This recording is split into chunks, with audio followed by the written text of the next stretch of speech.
everyone, because I feel like I'm a disappointment to my late dad. I feel like I'm a disappointment to my mom.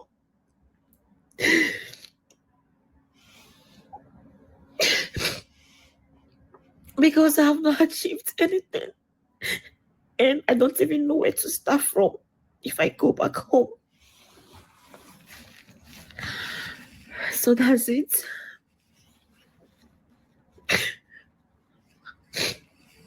I submitted for my work visa and I was denied. They didn't approve it. So right now I don't even know where to start from.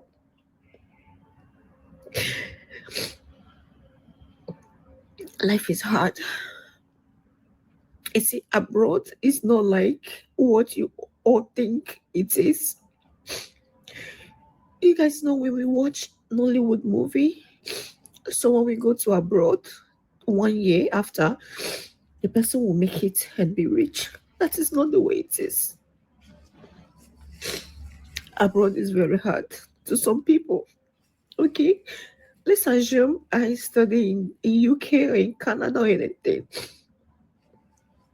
All this stuff wouldn't be a problem. You can be a student and still be working.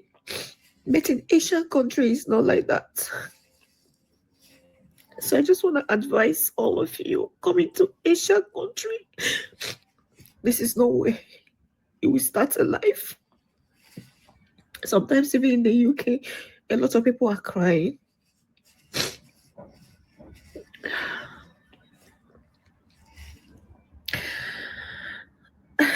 I don't know what else to say.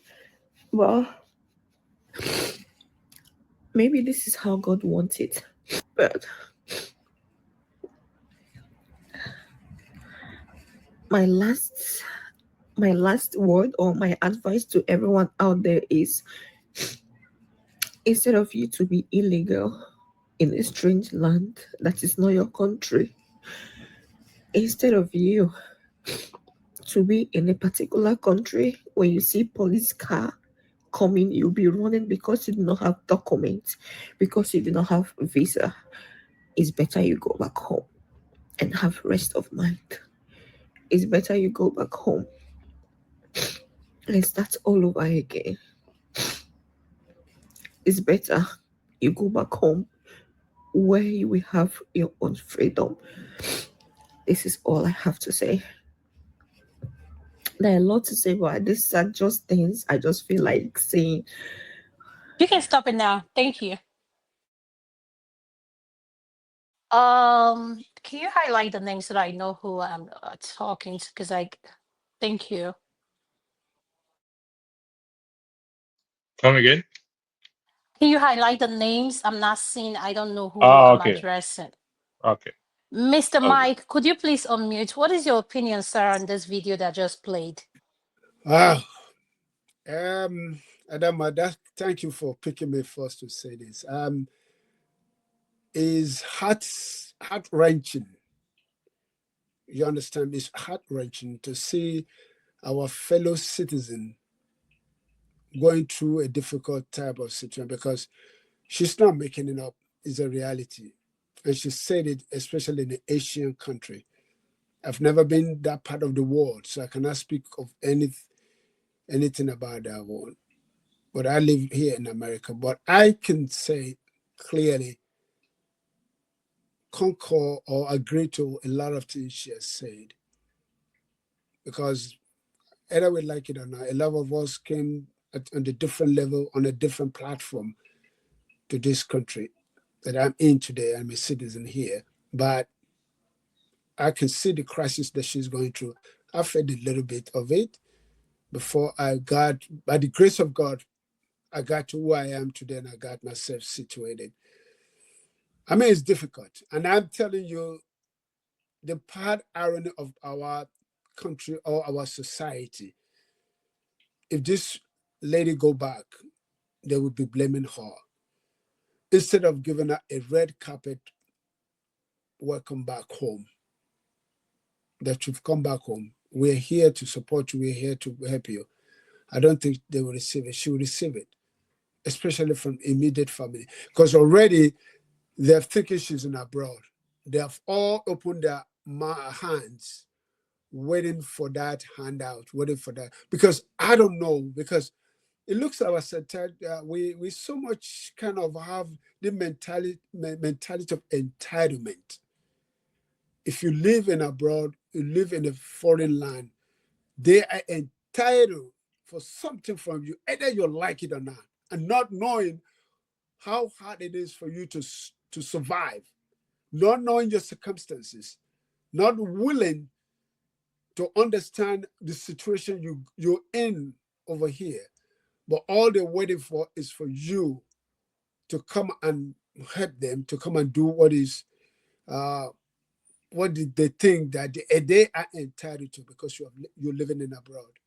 So I wish that you live in a country where somebody can step up to advise her, maybe to get a lawyer. But I don't know about Asian country, because if it is America here, I would say, please, let's try and find our contact information, and then we can find a lawyer somewhere for her to pursue a case. But I don't think it's possible in Asian countries like that. But I just pray for her and I wish her well. Because if she needs me for her to go back to Nigeria, then she got to go. Because this type of the way she's distressed, the way that, I just hope she don't do anything to hurt herself. So that's my take. Thank you. Thank you so much, Mr. Mike. I really appreciate your input. Uncle KJ, are you there? Could you please unmute, sir, if you're there? What is your opinion on this video? Okay, Uncle KJ is not there. Mr. Obey, could you please unmute if you're there? What is your opinion, sir, on this video? Mr. Obey? Hello, yeah, I'm trying to change my location to reduce the noise. Okay, You know, I'm always on the run. no problem, sir. Thank you for joining us while you're on the run. Yeah. So It's what is this did you key. watch the video? What is your I opinion did, on the, I did though, but left for me, I think the information is not complete that she's providing, and I am not too conversant with the Asia society as it were. You know, many people left Nigeria or left their semi-comfort zone to explore the outside world without visibility study, without getting the facts, you know, before they embarked on journey. So probably the way her notion about traveling was that you need 12 months to arrive, you know, those kind of mindsets, you know, came in and met a different situation. I want to bust a bubble. Even in the United States here, many have jetted home back too, or have been in the same frustration. I was privy to be in a meeting with one who was ready to go back to Nigeria. I think his own is a problem. You know, he came in, he had a place to stay. He was driving. They call it taxi in New York. This taxi that is not Uber. It's not this taxi they drive like our yellow taxi. You know, but just to run a street within Queens and Brooklyn. There, he was running it. You know, he was surviving and all that. Before Yeah, you know Mr. it, B, is that the green car? Is it the green this one? one is not a green card. It's always in colored, but Oh, they run a particular street in Brooklyn there. and it's not Gypsy. Oh, yeah, I see. It's Gypsy. They run Yeah, the flat. They run but Mr. Go ahead. and the yes. Flatbush. They just run a short journey just like that, to and fro like that, and they make money. Those are where some of them hiding. He was able to get an ID card, which was New York kind of ID without documentation. So he was running. So everybody's gathered to say, guy, why do you want to go? He said that he can't continue with this. He's not happy. Kinikon, and he has kids at home and family. Do you have a house at home? He built one small passage house in the Nigeria, in Benin there. He wants to go. I said, guy, come on now. But you can survive this, you know. But one thing is that these guys are stark illiterate, they're not educated, they don't have a background preparation for what the outside world has to offer. If you're in America, you are illiterate, you're fucked. Sorry for my language. You are a mess. If you want to barb hair, you must go to school and learn something and pass an exam before you can barb hair. So it's not made for you. That society is not made for you, basically, because you're going to suffer a lot to cope. Those are the background knowledge that this guy does not have. He couldn't just cope because he can't cope with the language, he can't cope with school, he can't cope with anything. He wants to go back. I said, guy, if you go back, now what do you want to do when you go back? He was just frustrated. Do you know that we had to go and put him in the plane so that he will not go and kill himself? And he went back home. More frustration over there anyway. But the guys here, the brother had to let him go because he did, after spending money to bring him here, he's trying to keep this narrative. He was disappointed and he felt if he would have helped another person, probably would have got more value. That was how this guy returned back home. So the frustration is everywhere. It now depends on how did you come, what information did you have, what preparation did you make, how are you running? Before me, I stayed in America here. I'm telling you, I made 3 trips before I decided to stay. Probably I was one of the opportunists anyway. I was opportune to have money to buy tickets to run up and down to have visibility study to decide whether it is what I want to do or not. But after they decided to stay back, I had a sweet flow because I already know exactly what the place will offer me. I never had to struggle because I understood that I was living in a semi-comfort zone to a place I don't know nobody. I got to start from the beginning. When I was living in Lagos, I remember I left all my suits. I left. I know I had a driver when I was working in the bank that drives around, and all that. And I came here like being in the street, man. Come on. By the end of the day, today I can still employ a driver and I will run fine.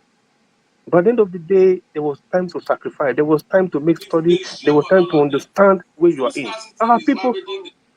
Our people don't do this. They just jump into the plane and want to travel and want to go and the people that own this land, most of them are suffering too now. I have them now as tenants. People I met here that were born here, they're renting my house. They're paying me rent.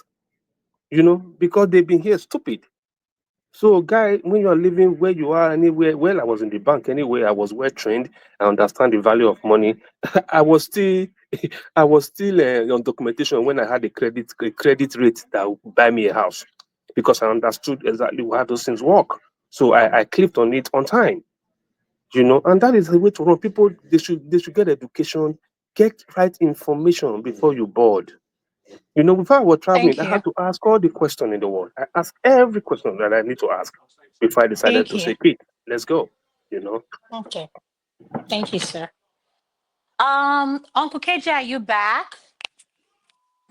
Yes, I'm here. Did you watch the video Andrew Yes, I played? did. What is your opinion, sir? Oh, well, it's not going to be different from every other speaker who has spoken. The truth of the matter is that some of us didn't have any plans to come to America. The kind of job that I used to do was what warranted my movement.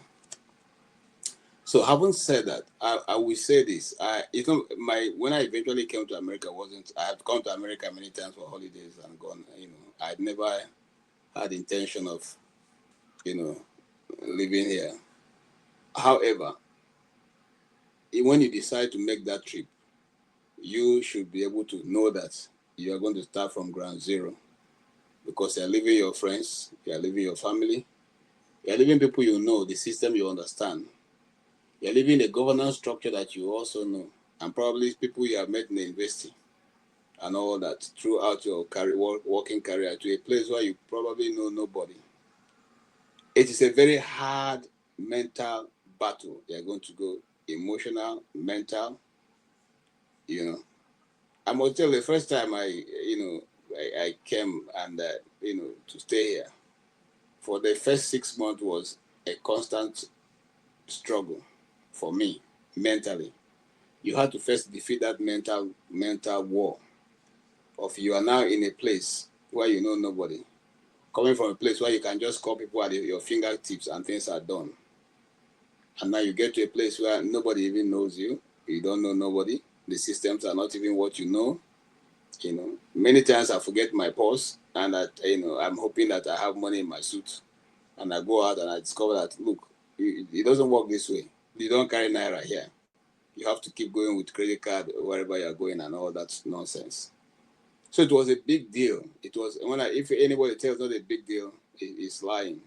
And so what I see with this individual, and I'm sorry for what she's going through, is that she's not been able to conquer that. You have to first have that mental battle and conquer it.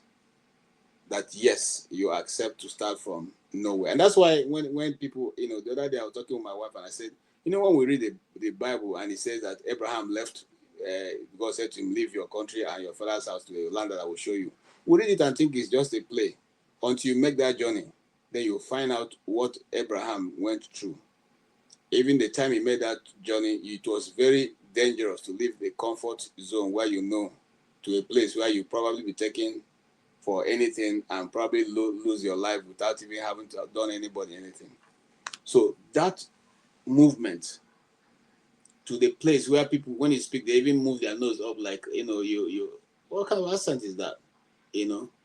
And all that, where, the system, you're even struggling to understand the money. Up to now, I don't know how to use the coins, except the, 50 and 25, the 25 and all that. That's the only one I know how Uncle to use. KJ, it can struggle with coins.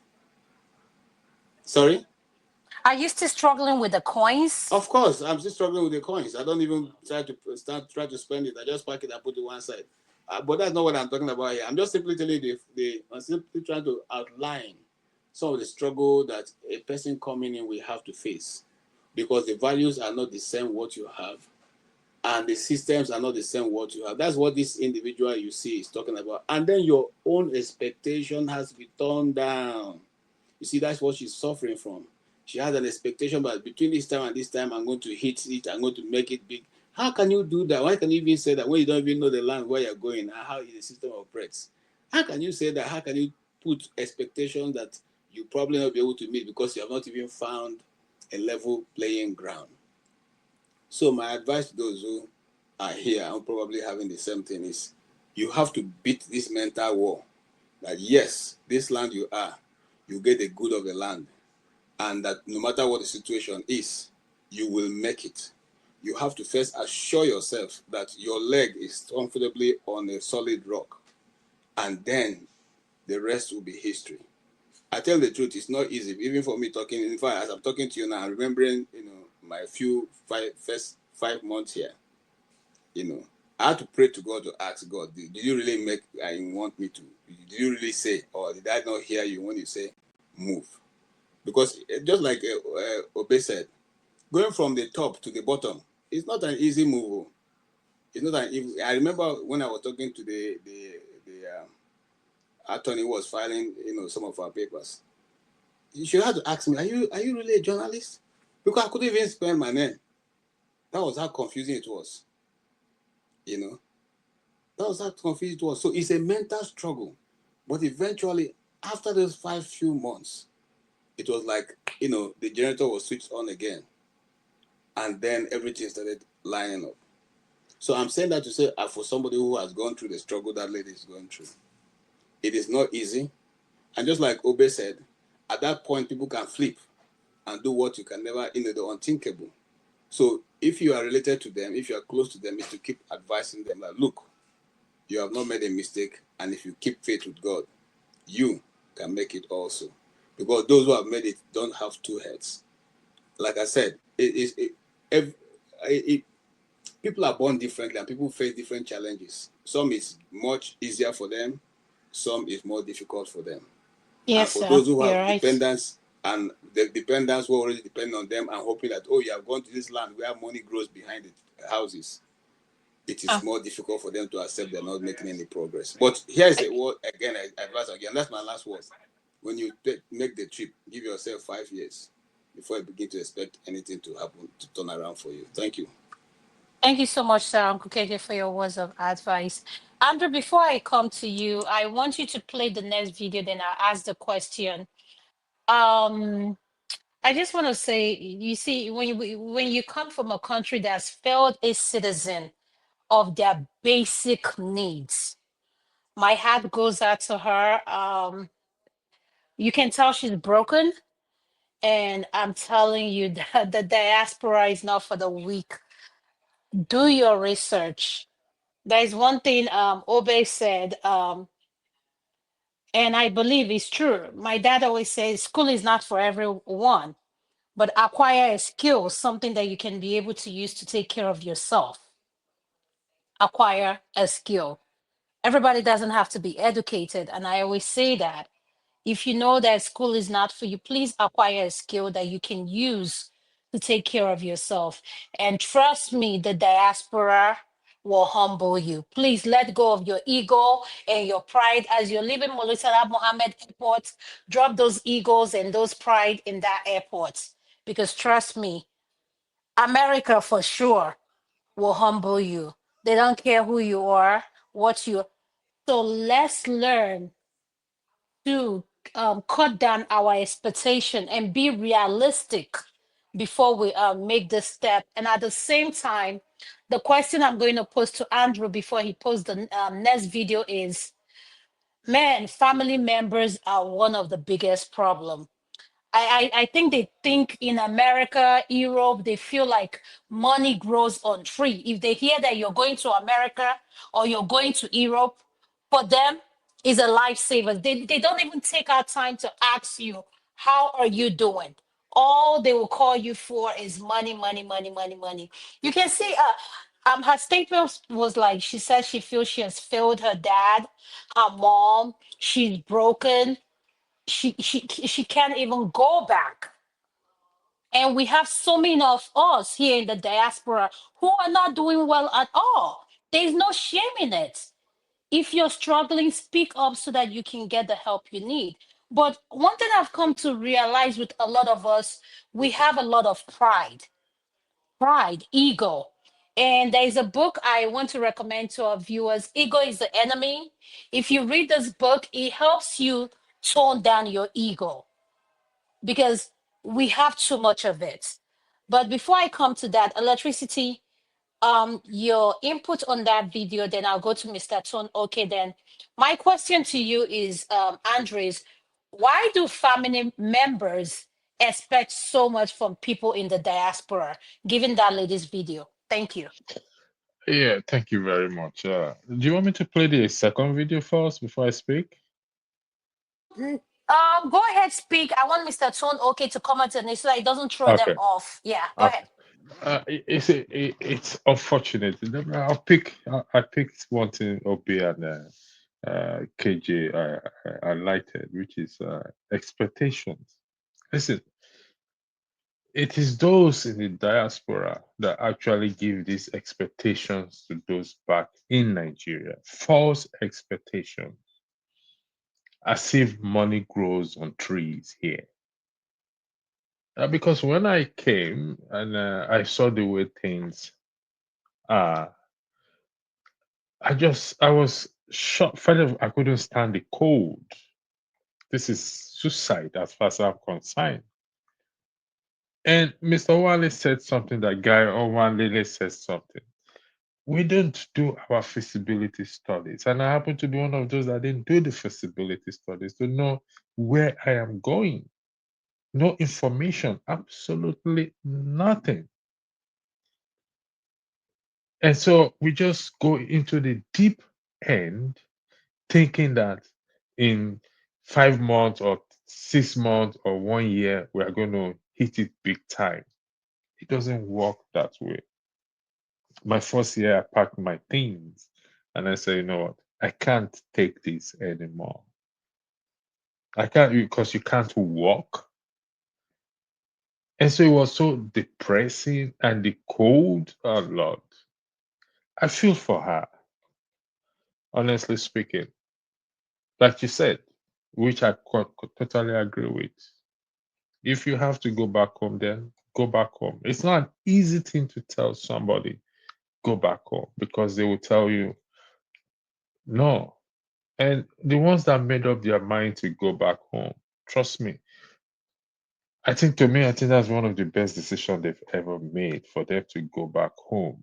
Because rather than for them to commit suicide or get into some nasty things here, it's far better for them to go back home. I know somebody who came here due to frustration. He got into gay. He did something, head up in jail. Unfortunately, he's dead today. I mean, I know the guy very well. or because he wants to obtain, get this paper.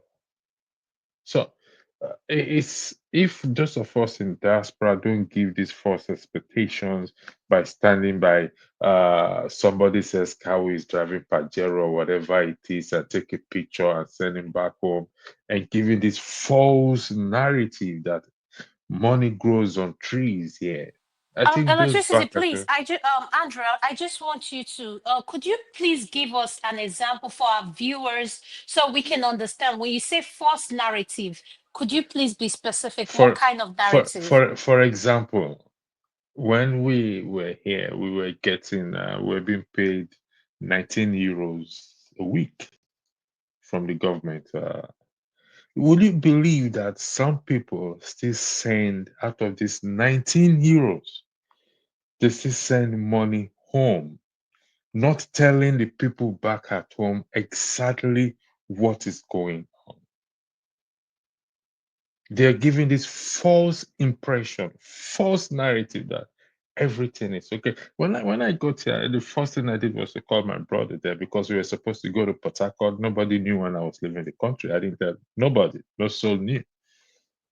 So I called him. I said, "Listen, bros, I'm not in Nigeria again. I've left."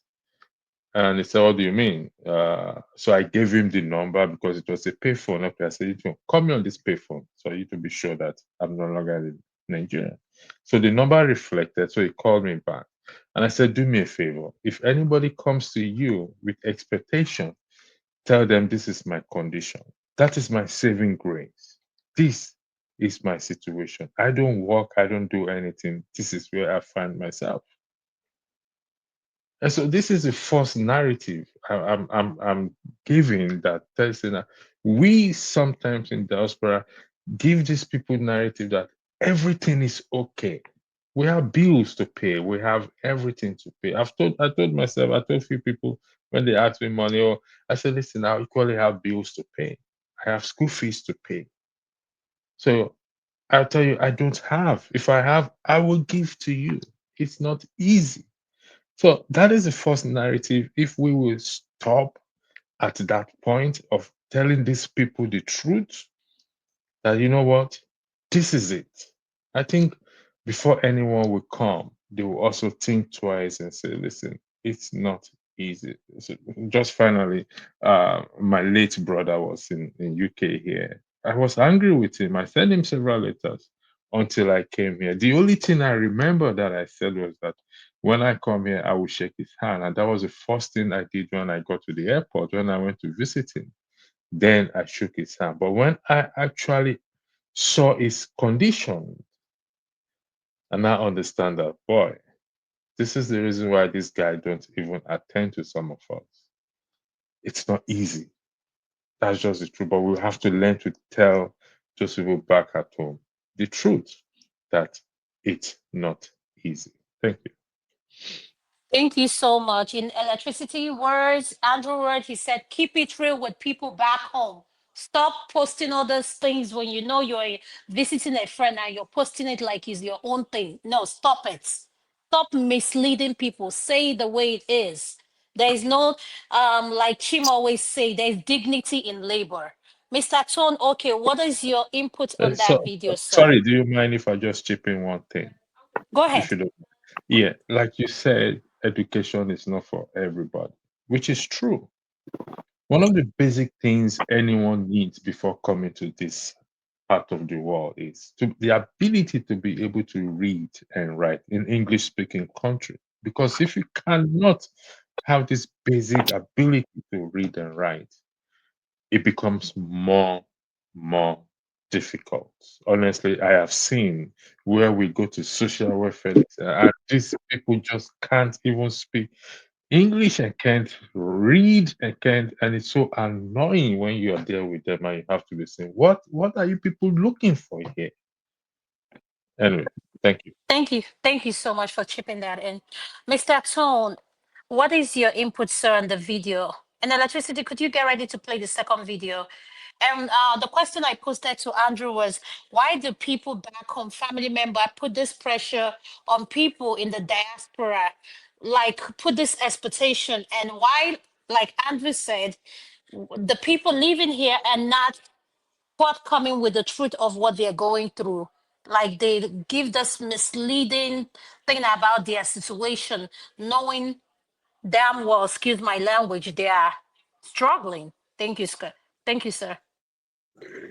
Yeah, I think everybody has touched on the very relevant issues that uh, apropos to the discussion. Yeah, I think Andrew made quite some good points. But the thing is that everybody's case is different. Uh, they watch videos, they see how people live, how some people live large in America and so on, and then they see how people come home, and the way some people live when they come home. So the appearance, the optics for them is that, oh, there's a lot of money to be made out there. There's always the thinking that the grass is greener out there than, and that's the case probably that this lady is going through too. I feel sorry for her. We there's hardly any week that goes by that we don't have people calling or sending us a message that the world is going to end for them and stuff, and tell you all kinds of things that they are going through, in the thinking that everybody who is abroad is doing well. But we see from the video that a lot of people who are abroad, but they probably would have been better staying back home. But it's not the same for everybody. It wasn't that for me because I took time before I traveled. I had good counsel.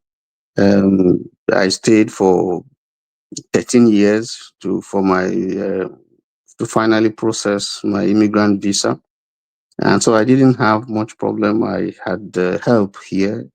I had the skill, and I was doing well, so I wasn't really desperate. I didn't sell my things because I kept having advice that don't sell your things, don't sell that, don't sell that, just in case you come and you don't like the place, you can go back. So I had all that. We had some level of preparation, mentally, physically, and so on. So we knew that even though we're going abroad, that there are going to be challenges, So we're somewhat prepared, and there were challenges. There will always be challenges when you are relocating, going to another environment, unless you are used to that, you've lived there before.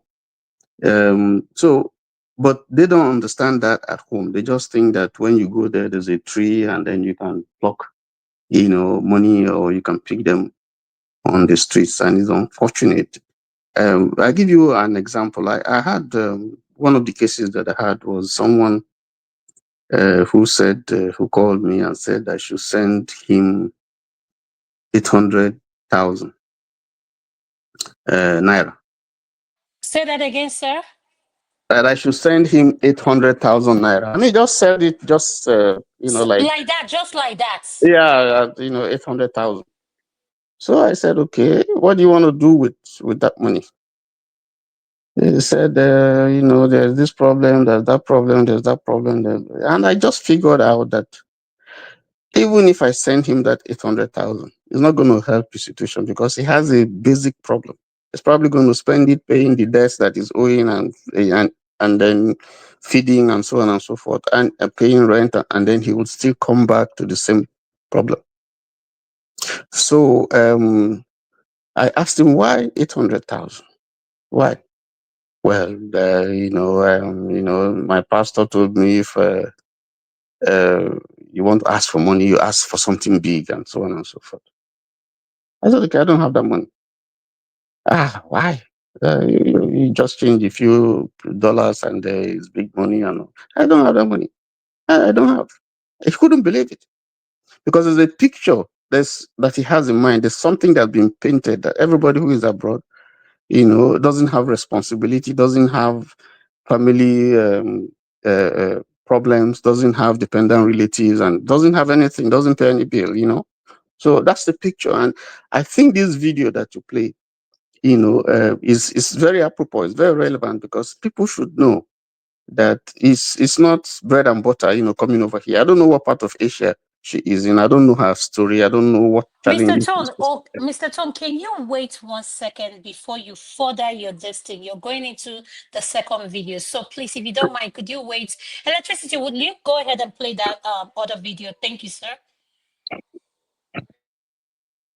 And support that we give to people back home is to make them live a lifestyle that we living in diaspora cannot afford.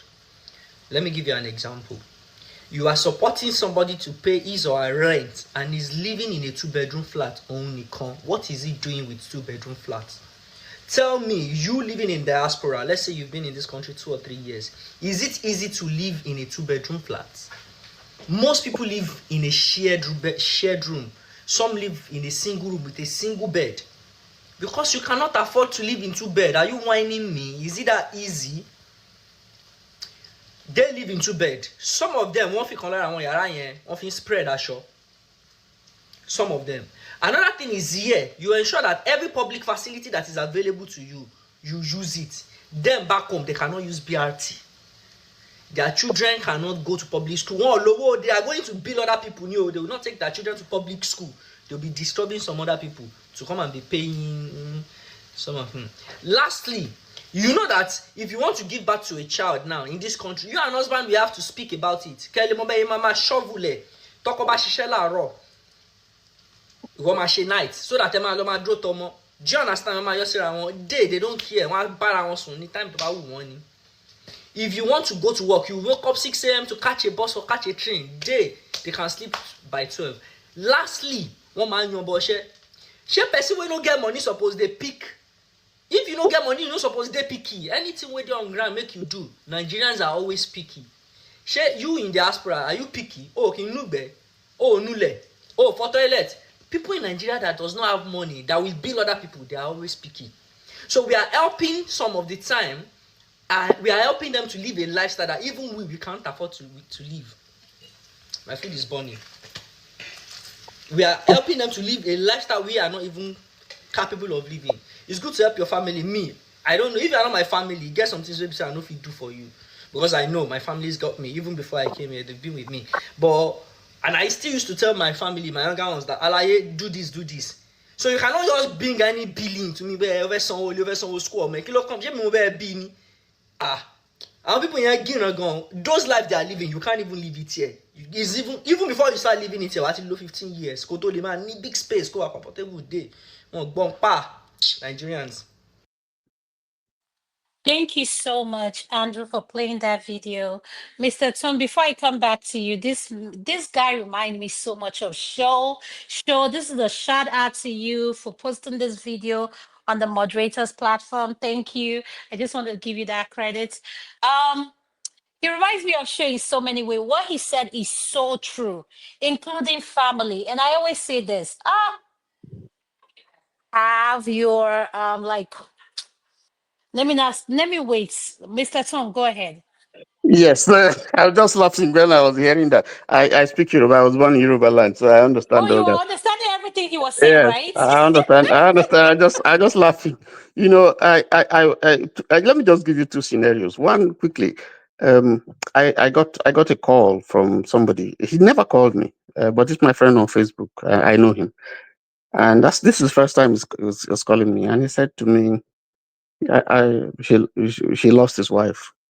And I condole with her, commiserated with him. And then he said, oh, the reason why he's calling me is that he's trying to raise money to give his wife a befitting burial. He stressed it to me, befitting burial.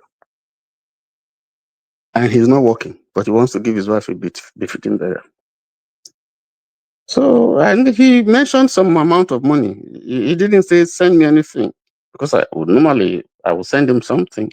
But he mentioned a specific amount of money that he would want me to send him.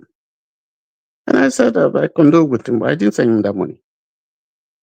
And when I mentioned it to a friend, he had also contacted that friend saying the same thing. Then another case that I have, it's someone from my local church back home, and it has to do with school fees. And he told me a story. He loves his family so much. He doesn't want his daughter to be sent out of school, and they've given him up till 2 days time to pay, and it's disgraceful. He doesn't want to, and the child is not going to public school.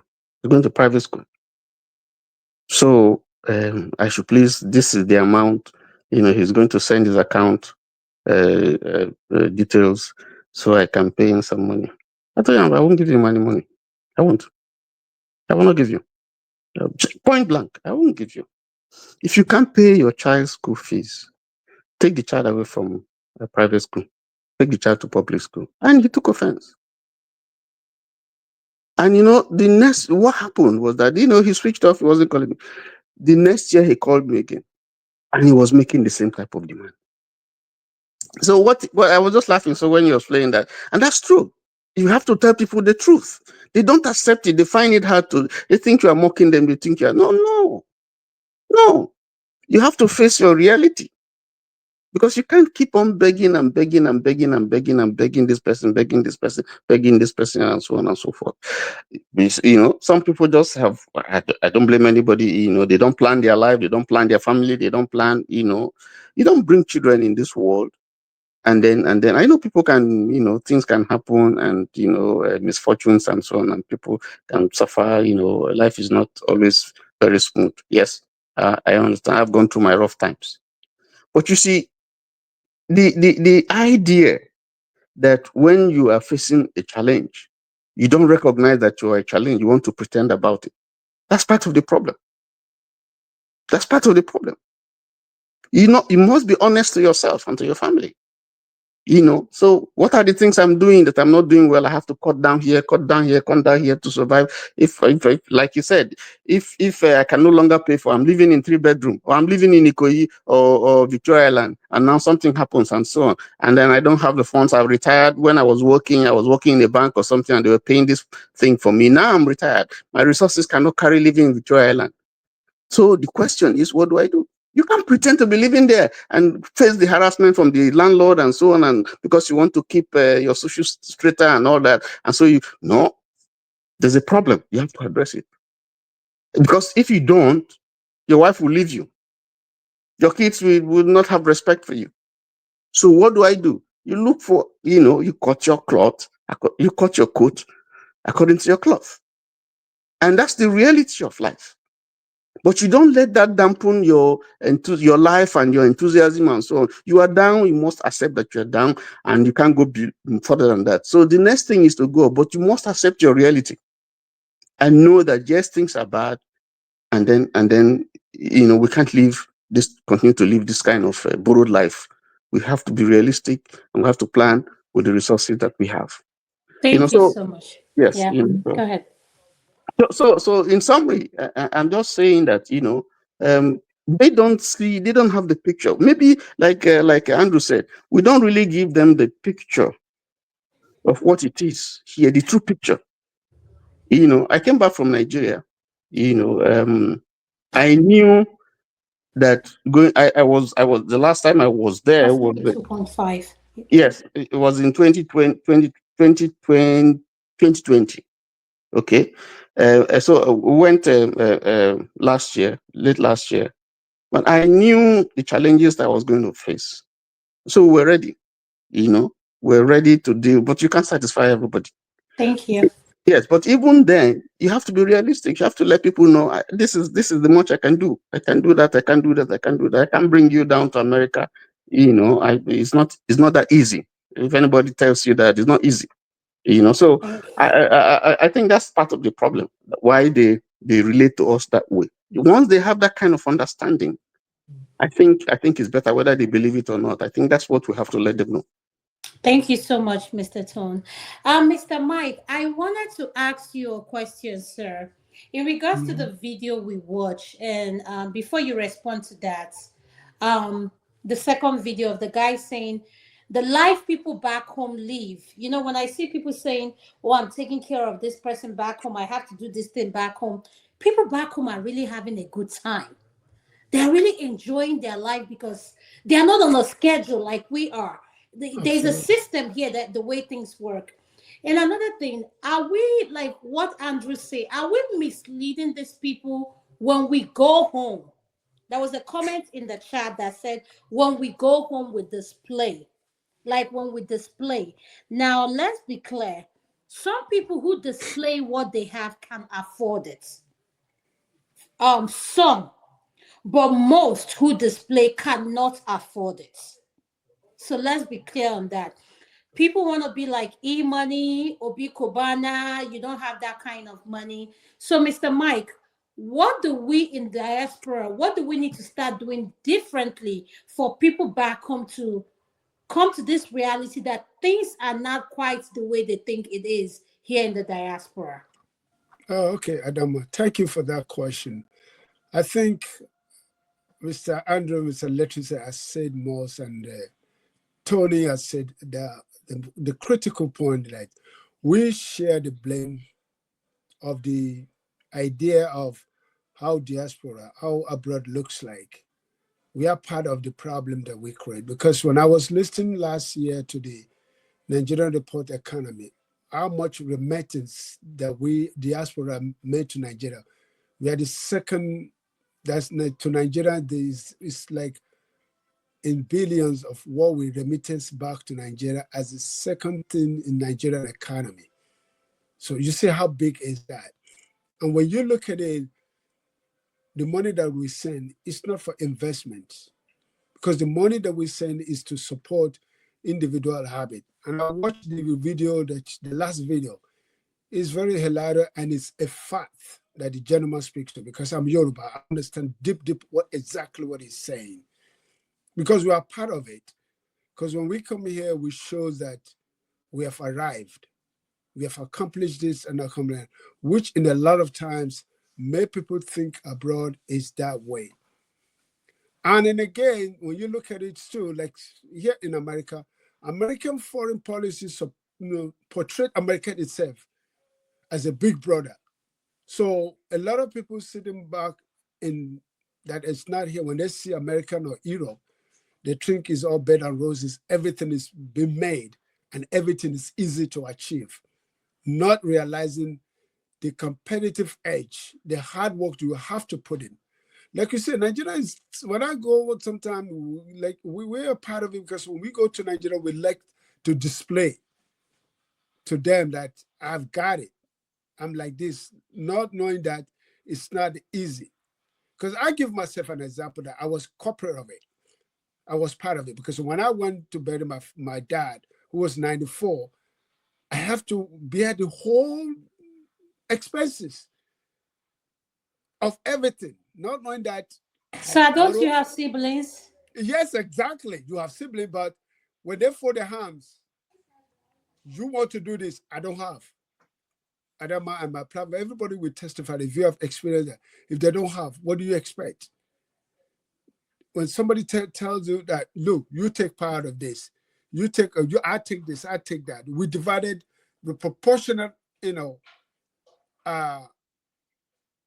obligation for that particular ceremony. But when they come to you at the last minute, it can be done. What do you want to do? I think that's part of it, that we are enablers. We are enablers. We have allowed them to to use us to the point of making us to be the piggyback. Like every time they need something, they come to you to support them. They come to us to give it to them. And then out of our sympathetic nature, because we African, we are very sympathetic and spiritual. So through our own, because somebody come to you crying, somebody come to you telling you their situation, we take it to ourselves and say, yes. But here in America, I find that a lot of my African American or white friends, when there's somebody comes, I don't have, I know, and they walked away. But for us, with our culture, it's like we can't walk away. We're still gonna say, "Oh, I'm sorry, we tried." That kind of promises. So that is the issue. And to be honest with you, I don't think it is too late to change it. It is too late. Only thing I'm saying, people who are listening, is just you find your moment, you find your time to know how to say no, or to say enough is enough. Because for us to say this till tomorrow, it will never change anything. And I tell you, like KJ said, when I came here, I wanted to go back. Because number one, cultural shock, cold, that kind of situation. So, but we're here now. And another thing is that when I came, I was paying for my school. I was struggling, but some of my colleagues who are able to make other turn, turn their hands to make some money, and they got it. They go more with brand new car. They ship car to Nigeria. The next time I hear my sibling calling me, oh, so your friend just got to America last month. He sent me 2 cars. He sent 2 cars. I'm like, so I have to go back home to Nigeria and speak their heart out. And I was so upset. I said, ask those people that come to Nigeria to show off. How are they living? How do they get the source of their money? Because if you work so hard in America for your money, and it's hard for you to get, you will not go home to Nigeria and spend it. Because when I came here in 80, most of the Nigerians said when they go home, they go with those big musicians. Somebody like those Fuji people, that they are the one praising. Because that's what they want. They want attention. And everybody's looking at, oh, you're in America. So-and-so is going to do, so-and-so is doing that, so-and-so. That is the problem. So even though we say that we can change, I don't think we can change it. Other than my own opinion is for people who are listening to take the grace, to take the initiative on their own, to find the what do you call the dichotomy or the middle ground to say, I can do it, or to find themselves the language to be tough enough to say no is no and don't look back. Because all they want is, because you tell a Nigerian who is back home today to say no, you are the enemy. And they will never accept your excuses or your condition that you say no. They will never take it. So that's my point. Yes. Thank you so much. Thank you so much, Mr. Mike. Uncle KJ, are you there, sir? Yes, ma'am. So my question for you, Uncle KJ, after watching this video, for those that have kids who are born here in the diaspora, who are doing well, and people back home notice those kids, why is it that their mindsets, why is the expectation not as, is it that the kids born here, those kids that are born here in the diaspora, and the ones that came from the diaspora, do they treat them differently? Because I'm kind of confused. Like, let's say your children that were born here in America and they grow up, and your sibling know of them. They know how your kids operate. So why is it that they don't have that much expectation of them compared to people coming from back home? Could you speak on that, sir? Why you comment on that video, sir? Yeah, it's simple, man. I'll start from your last question. It's simple because they know that those children owe them no allegiance. And because they've grown up in a different environment, they don't care. Those children who are born here, who, if you're not being careful, they can forget you, their parents, what more of the ones you call relatives. So because of that, the expectation from them is very limited as compared to us who are direct relatives. Those children don't have friends among their relatives back home. Like my son now only knows one of, he's only close one of the cousins, who invariably is older than him. So, in other words, if there's going to be any expectation, it will probably be the other way around. And I even hear that that one now has gone to England. So, you see, so because of the environment they've grown up, they are not attached emotionally or otherwise to those people, except us, their parents, who they see. And even at that, you have to keep training them to know that you are also a relative, and they are responsible to manage your relationship with them the way that to benefit them and benefit you. Now, having said that, and I totally agree with that video. That's not my first time I've seen that video. There's even one other one I have that's totally all in English. Who the person was advising you that you keep sending money, they are building a house for themselves. You are not. When you come back here, they will say, look at you have gone to America, waited the 10 years, come back and you have nothing. They think it's going to America that's the issue. These are things that people have said, and people are making those sketches from it. So it's we should. Uncle KJ, could you please wait, please? I just want to say something before you go further. I just read a comment. Please, I don't know who you are. Please, children who are born here in the diaspora, please desist from using that word. They are not Akata.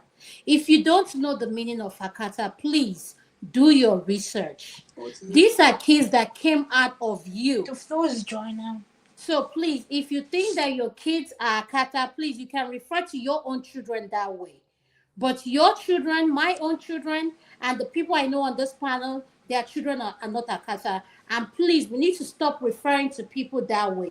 If you don't know the meaning of Akata, please do your research. I hate those words because I hate people speaking anyhow. And let's be respectful in the comment section. I'm going to delete that comment because you need to be respectful. And this is my last warning to you. You know yourself. Thank you, Uncle KJ. Thank you so much. And so as I was saying, that comment that guy was making is very, very relevant. I'll give an example of myself. Now, I am helping through a niece, who is one of the universities in Nigeria.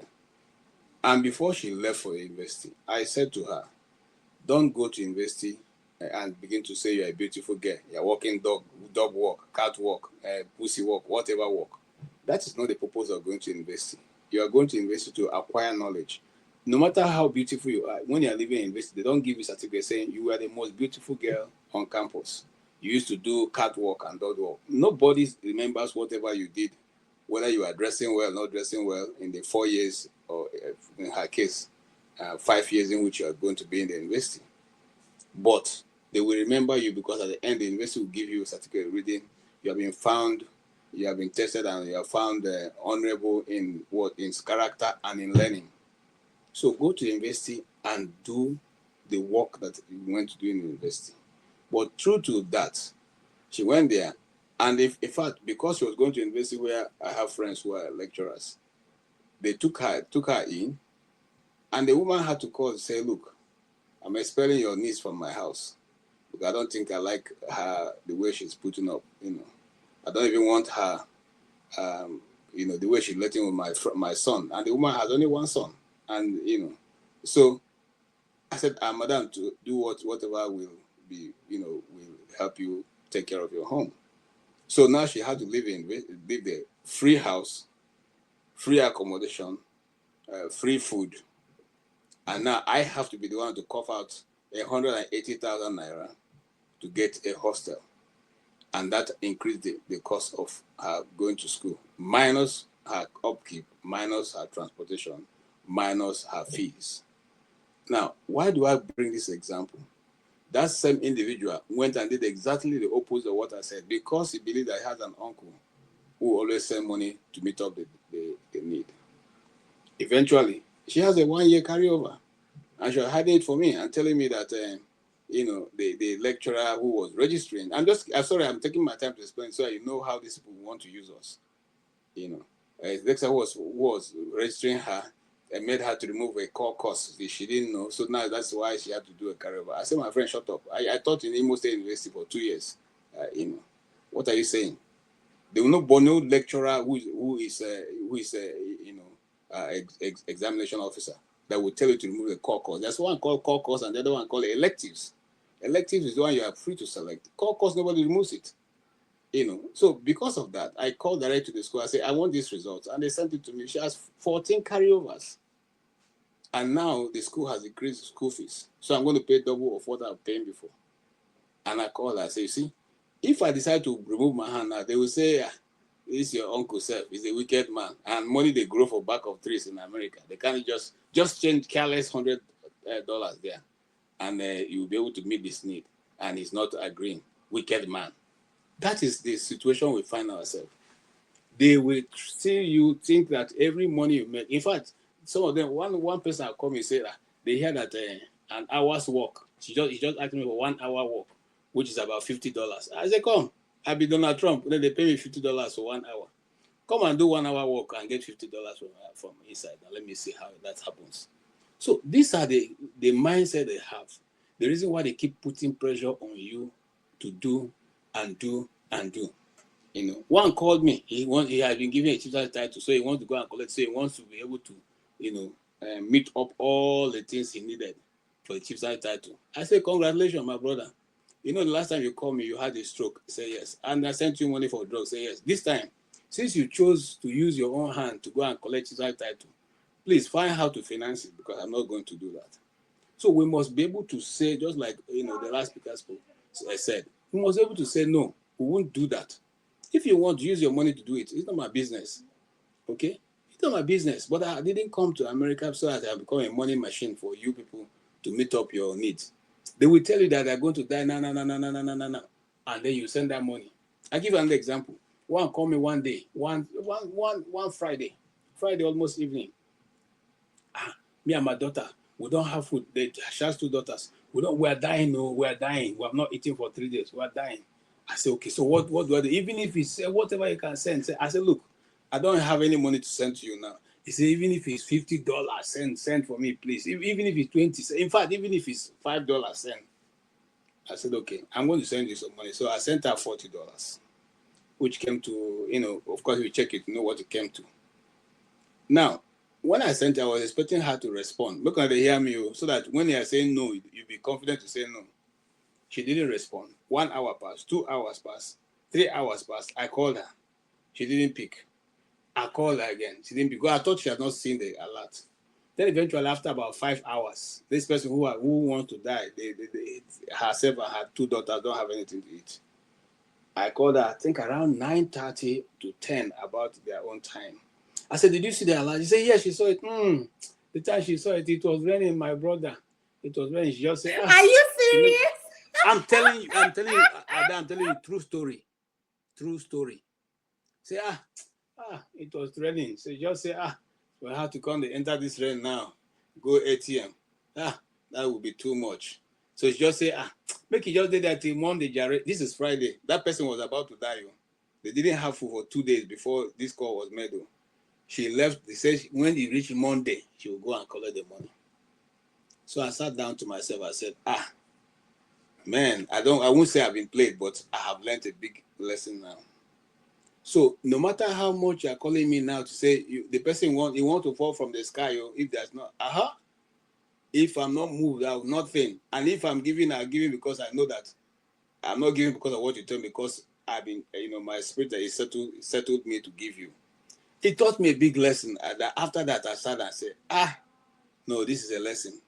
So, there's one other one who was shouting. They wanted to, Wike, if you are following me talk about Wike here, that's the one who was giving me all the information. Yes. Okay.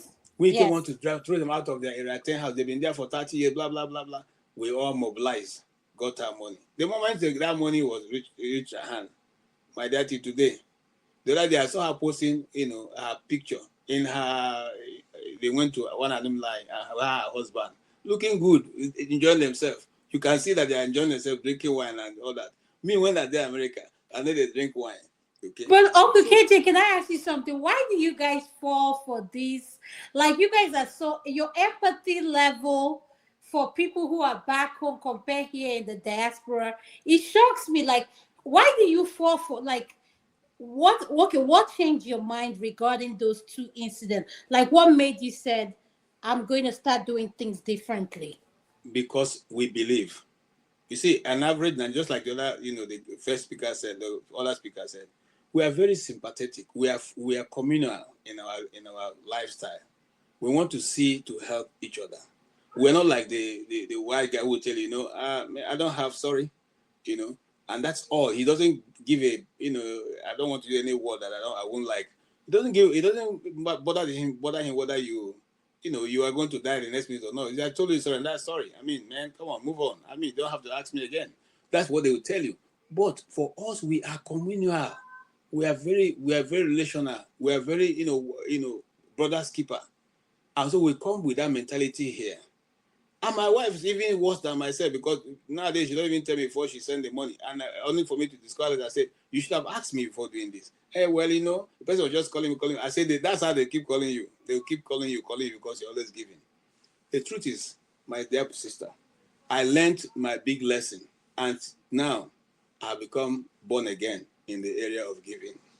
So until I confirm, my niece showed me the biggest one, Nke Kabiati. Because right now I'm going to top up more than. Uncle Yes. KJ, please Yes. welcome to the club of Ndi Aka Gob. Yes. AY is one of them that say Adama. He said Adama. And Uncle KJ, please, it will save your life. Take my advice. Please, these people know exactly what they are doing. So as they are crying, you'll be saying, help, Chineke na azumoka help ogum. Let me call you back. Let me call you back. Because oji. Look, the thing is, Adama, I don't see. My niece showed me. I had to send a long voice note. I didn't call her again. I said, I want you to be on record. Hear what I'm saying. That if I hear any pim, if you call me, I will call police for you from here. If you don't get out of that school, I pay the school fees now, and I pay your rent, and that's the end. If you don't get away from that school, that's your business. You know. So you see why I say that, because you are paying the school fees, and the lady is going to, shaking bottom up and down for campus instead of going to read.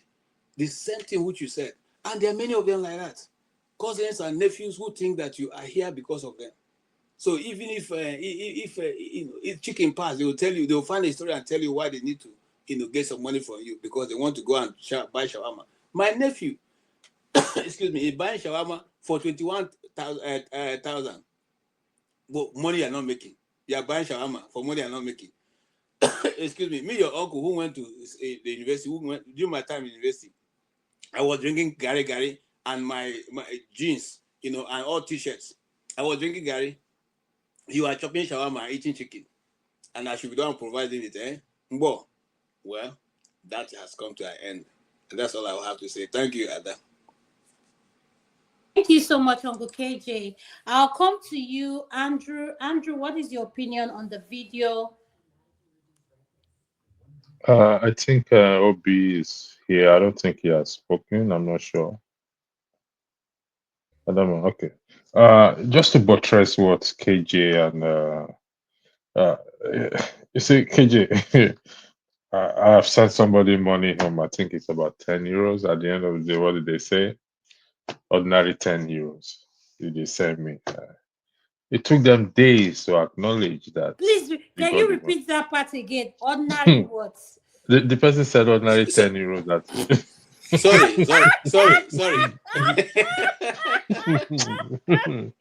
I said ordinary 10 euros. Sorry, Andrew. I want to answer Madam Luke. Madam Luke, the carryovers I discovered, it was from year 1 to year 4.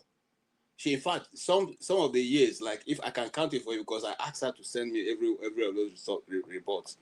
Some of the years she had like 4 or 5 carryovers. In fact, at year 2, I told her that you're not in school, because I as a former Uncle KJ, please, I'm sorry for our viewers that don't know I don't know what is carryover.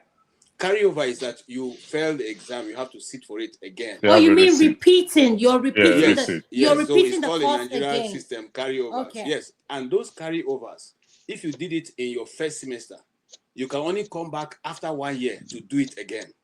And if you're called in your second semester, you have to wait for your first semester to go, then you come back to the campus the second semester to do it. And that you have to pay. If it's second semester, you have to pay for the whole year. If it is first semester, you have to pay for that semester alone. In this case, she had 7 roll in year 2, about 3 other in year 3, about 2 other in year 1, and all that spread out. All of them came to 14. I'm saying that because Madam Luke is asking if somebody can carry it up to 7. No, don't worry. Madam Luke is here, so don't worry. Yes, Andrew, if you don't mind, it was 14. I counted it, and yes. I counted it. Totally yeah, please, 14. If you don't mind holding off, Madam Luke always join us from work. As no problem. Yes, Madam Luke, welcome to the show, Mama. What is your opinion in regards to the video that was played? Welcome. Thank you. Can you hear me? Yes, I can hear you loud and clear, ma'am. Very good. Good to be back. Oh. Madam Luke, do you want I'm on a break. Nothing to do for 2 hours. First round is over. Okay. That is good. Don't worry. I have you for that long. Don't worry. I'll use it wisely. Oh, no, I'm here all night. No problem. I have an able assistant that can help me, so no problem. All right, so where are we starting from? Whichever one you want to start from. I know you've seen all our video, the last video that was played. I saw Andrew, do them. you mind playing that video again so that we can watch it? Which of them now? The one of you're going to watch it now. The last one Give you to just people played. back home is to make them live a lifestyle that we living in diaspora cannot afford. Let me give you an example. You are supporting somebody to pay his or her rent and is living in a 2-bedroom flat only. What is he doing with 2-bedroom flats? Tell me, you living in diaspora, let's say you've been in this country 2 or 3 years, is it easy to live in a 2-bedroom flat? Most people live in a shared room. Some live in a single room with a single bed. Because you cannot afford to live in 2 beds. Are you whining me? Is it that easy? They live in 2 beds. Some of them won't fit color and one fit spread aṣọ. Some of them. Another thing is here, you ensure that every public facility that is available to you, you use it. Them back home, they cannot use BRT. Their children cannot go to public school. They are going to bill other people. They will not take their children to public school. They'll be disturbing some other people to come and be paying some of them. Lastly, you know that if you want to give birth to a child now in this country, you and husband, we have to speak about it. Talk about Shishela night so that do you understand? They don't care. Time to if you want to go to work, you wake up 6 a.m. to catch a bus or catch a train. They can sleep by 12. Lastly, one man your boss share person wey no get money suppose they pick. If you don't get money, you no suppose they picky. Anything wey dey on ground make you do. Nigerians are always picky. Share you in diaspora, are you picky? Oh, kinugbe. Oh, nule. Oh, for toilet. People in Nigeria that does not have money, that will bill other people, they are always picky. So we are helping some of the time. We are helping them to live a lifestyle that even we can't afford to live. My food is burning. We are helping them to live a lifestyle we are not even capable of living. It's good to help your family. Me, I don't know if you are not my family. Get some things maybe I know if you do for you, because I know my family's got me. Even before I came here, they've been with me. And I still used to tell my family, my younger ones, that Alaye, do this, do this. So you cannot just bring any billing to me. Over some school, make it come. And people here those life they are living, you can't even live it here. It's even before you start living it here, I think 15 years. Koto the man need big space, go a comfortable day. Nigerians. Thank you, Madam Luke. That's the video we are discussing. What is your opinion? And how do we in the diaspora, how do we encourage the people back home to think that we're living a flamboyant lifestyle while we are struggling? Well, what can I say? You know, some people are born show-offs. So even at the detriment of their own health and sanity, they will still want to impose, they will still want to pose to impress. Because it's there's something like called spiritual poverty. When you are Please, can you define that spiritual poverty if you don't mind? meaning lack of contentment, lack of content, lack of being able to be satisfied with what you have. And not only that, you don't even have any means of managing yourself, but you want to go and manage others. You want to, just because it gives you some kind of satisfaction, probably due Some to kind of hydroline, like it gives you some kind of ego and yes, yes. exactly, all stemming from low self-esteem, all stemming from low self-esteem, and a reason to compensate for your deficiencies. That is the only thing I can say about all that. Because I personally, I don't keep those kind of relatives because I have always been able to set boundaries so that those people, and I'm not somebody that wants to impress anybody. So I don't have that kind of deficiency in my life or in my psyche. Nobody comes to my house, so you don't even know what I have. Even when I go anywhere, I'm not a designer person. Every money I have, I use it to invest or help my nieces, nephews, or whatever who are doing well in school. So, but for anybody to come and tell me to pay school fees, I'm not. I don't like I said. I don't. I have set boundaries, but nobody even comes near me with that kind of mess. I don't have those kind of relatives who don't respect themselves to think. And I come from a family that has pride. Even if they are dying, they will never beg. Even if they are dying. So I don't know what kind of lack of. I don't know what kind of upbringing where people don't have pride in what they have, and also to be self-sufficient, and also not to be so selfish as you want to burden other people with your problems because you are lazy.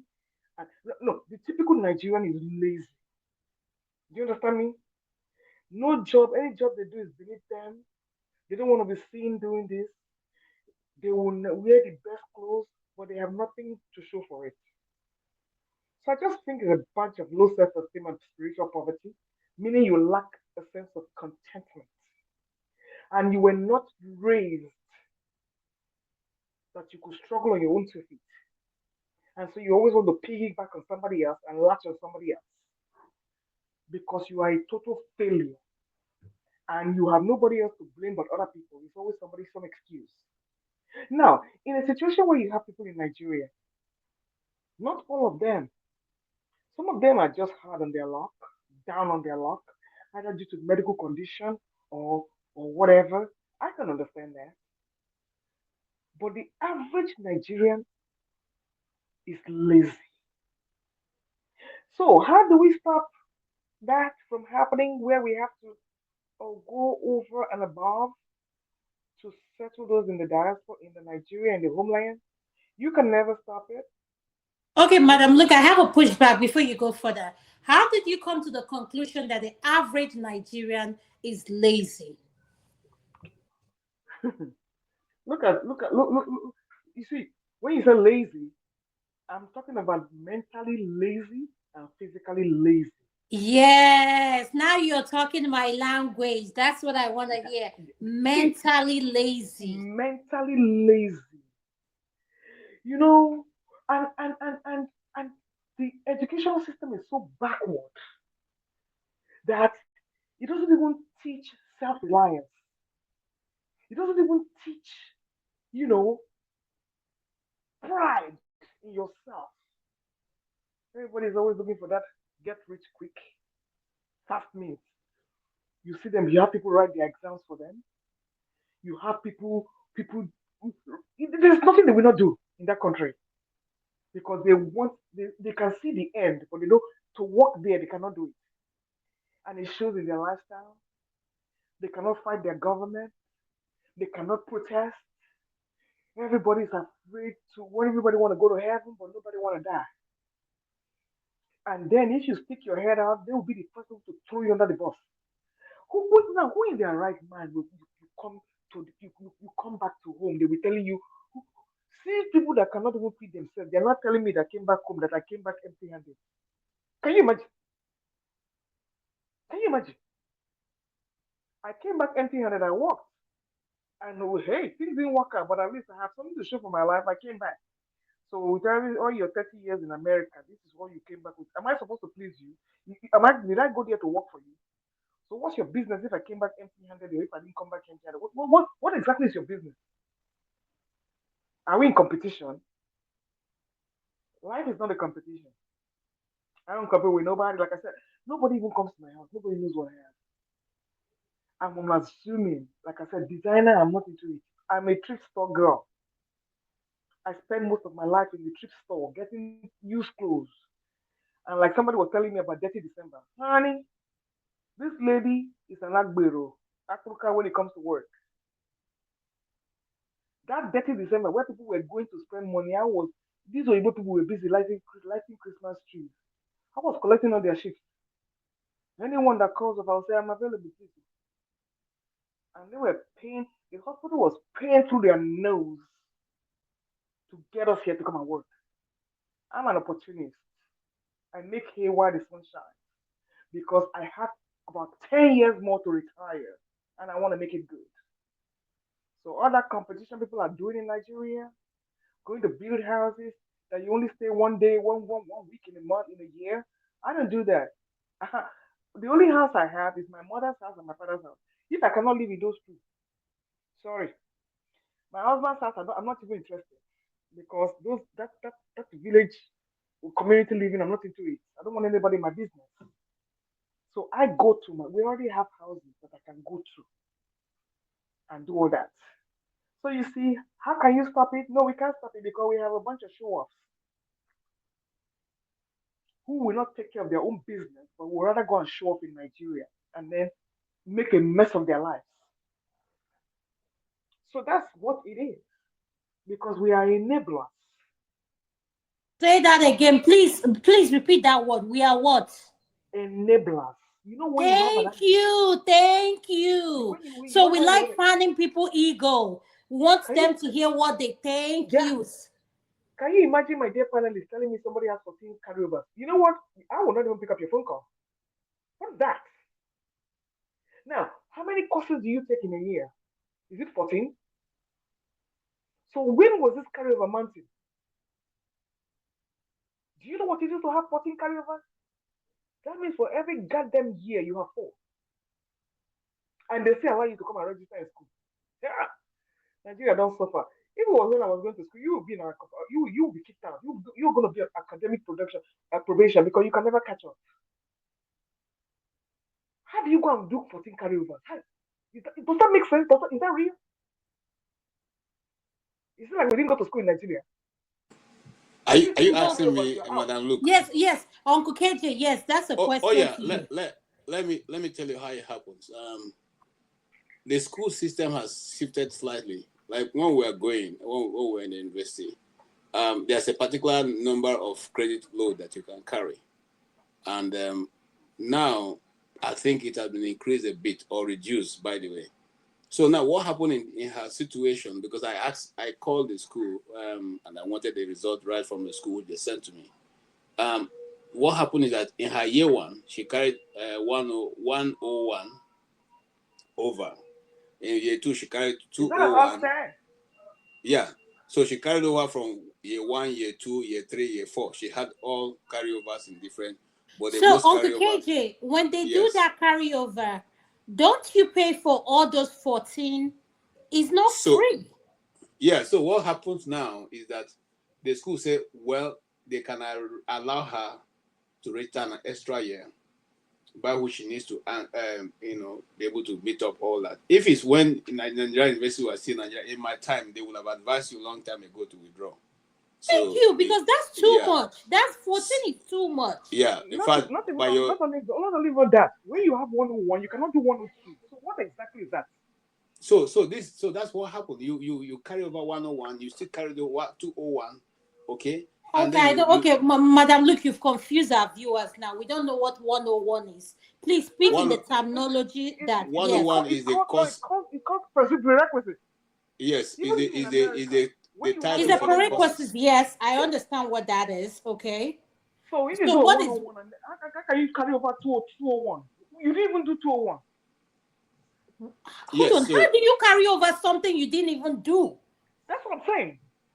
No, this what happened. This is what I'm suspecting. Because you've not passed the prerequisites, you can't go further. Yes. Go to the next one. Yeah, no, this is what happened. No, Mr. Obe, you say because you've not passed the first one. Yes, you can't take the second one. You go to the second one automatically. You can't take it. You can't take it until you pass the first one. Adama, if you do English 101 here, it's a prerequisite for English 102. Yes. When you cannot do 101, you cannot do 102. So what is this automatic carryover? You didn't even attempt. No, you guys are missing it. And let me again. I have the result right in front of me. She has maths 112, chemistry 112. She has Anne. I don't know what Anne means, but it's 201.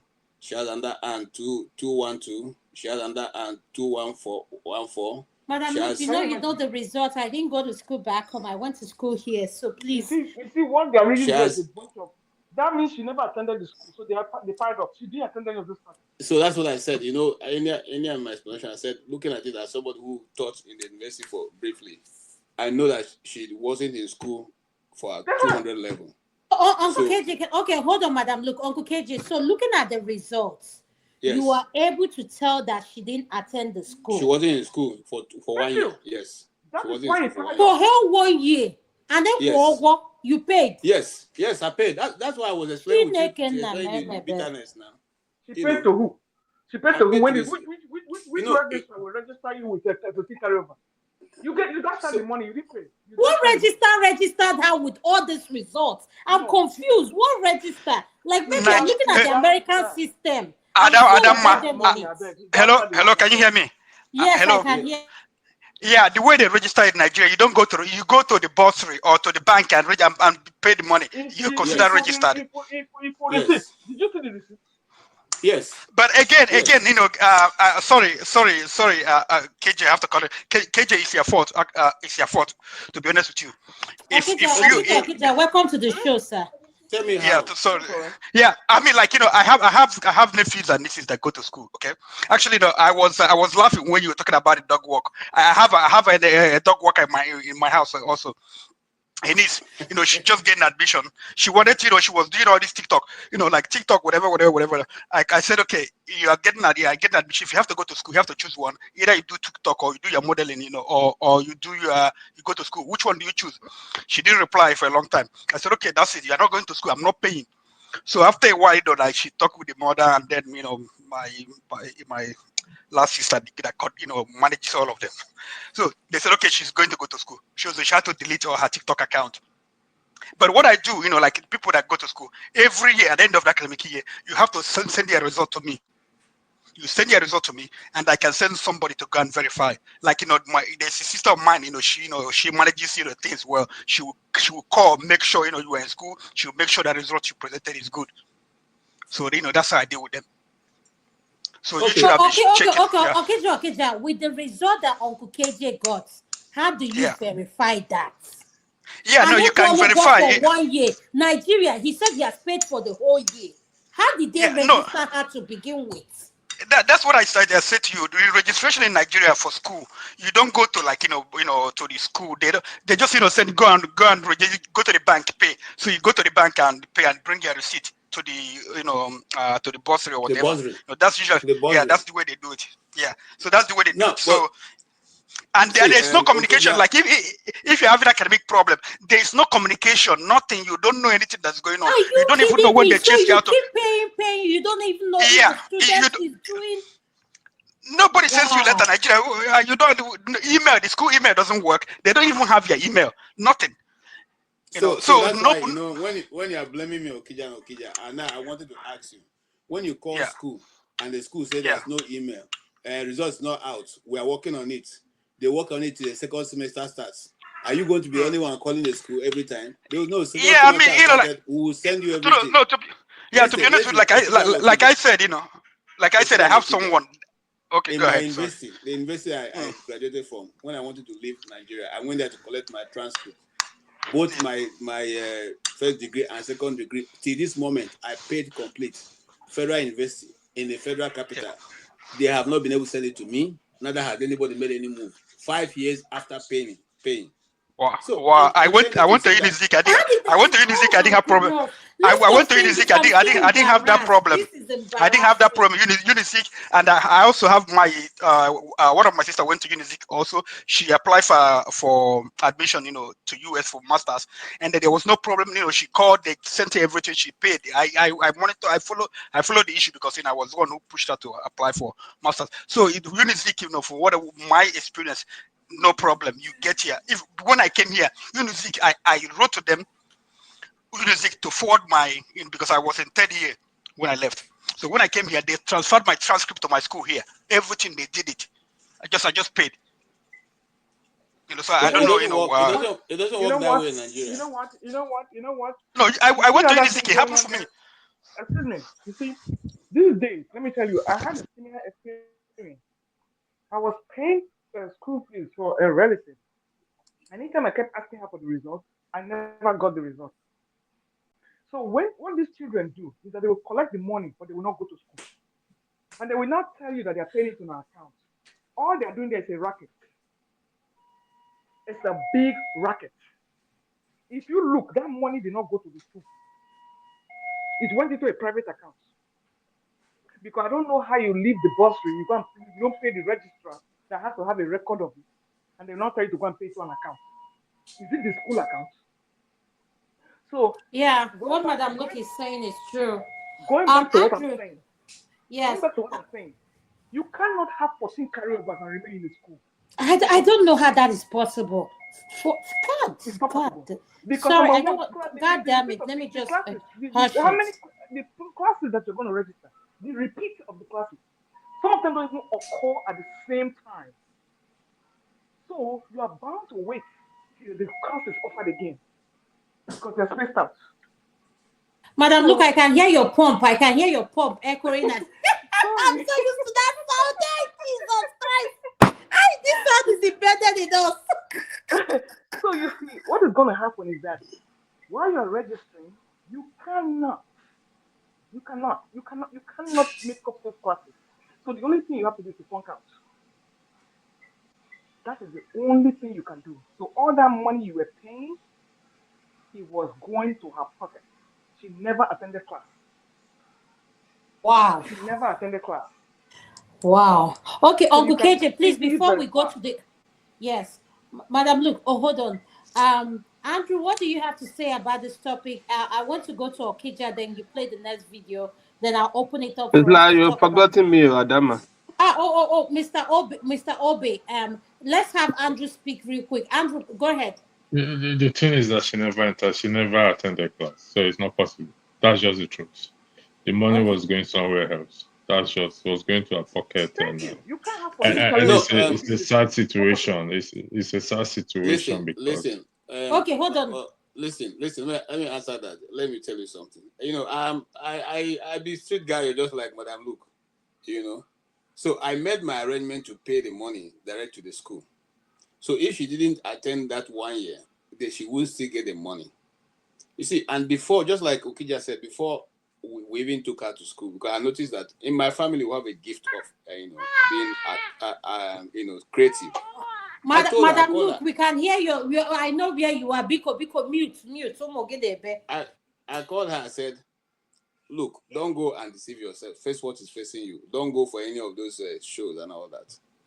But what I'm going to help you do is I will train you. I'll put her in a cake making so she can be able to bake cake and make wedding cake. She was so good in making wedding cake that even when she finished training, they used to come and call her every Saturday to come and help them do those things. So she was quite good in it. And then she also learned how to use her hands because, like I said, my family are very creative. So I took her to where she trained how to make, necklaces with, just simple materials. Uncle KJ, what does that have to do with 14 carryovers? I'm coming. So I'm saying that if she wanted to make money, she already have something that will not take her time to make money. But if she went to join catwalk and dog walk, that was what has brought the 14 carryovers. May I ask you something? Yes, You got the result from the school. At yes, what point? What point? Which year did you get? Year 1, year 2, year 3? Where did you request for I the got result? year 1, okay. And in year no, 1, hold on now. In year 1, they said, "Oh, yeah, she had that carryover because there was somebody I asked to monitor her." In year 2, the guy told us that she didn't attend much of school, but she was around the school. And then we asked the result. The school said the result was being compiled. And that was one. Nigerian educational system. That's what I'm trying to get at there. Somebody must be running the racket with her in there. It's not just her. Somebody's benefiting from that. See, this is what's happening because of the consistent closure and opening, closure and opening. So you don't even know. So there's everything is folding into one. Sometimes you are only having 3 weeks or 4 weeks to study and do exam and then move into the next day. This thing, nobody, and I don't understand the system. Nobody's going to go and start marking and waiting for you. No, they won't do that. They will only continue with a new set. Wait a minute, and but you said you just said Uncle KJ, you're complicating the issue more. Wait, Andama, wait. You even said that the babe did not attend school for 2nd year. So where did you go from there? Where do you go from there? So, sweetheart, wait now. I'm saying that from what I see now, I didn't have this result before. From what I see now, from the experience that I have in the system, I know that there's no way you would have been in the school and have this number of carryovers. It's not possible. Andrew is saying it's true now that someone in the system is part of the Yes, Somebody, reward. because you no, can't be it may not paying be. money No, every listen. year. The place that I don't agree with is somebody's in the state. No, this lady is running the affair herself. Okay, she just allow my money to waste since I don't want to give her the money and I'm paying direct. I can be paying direct now. She do what she wants. Do you understand what I'm saying?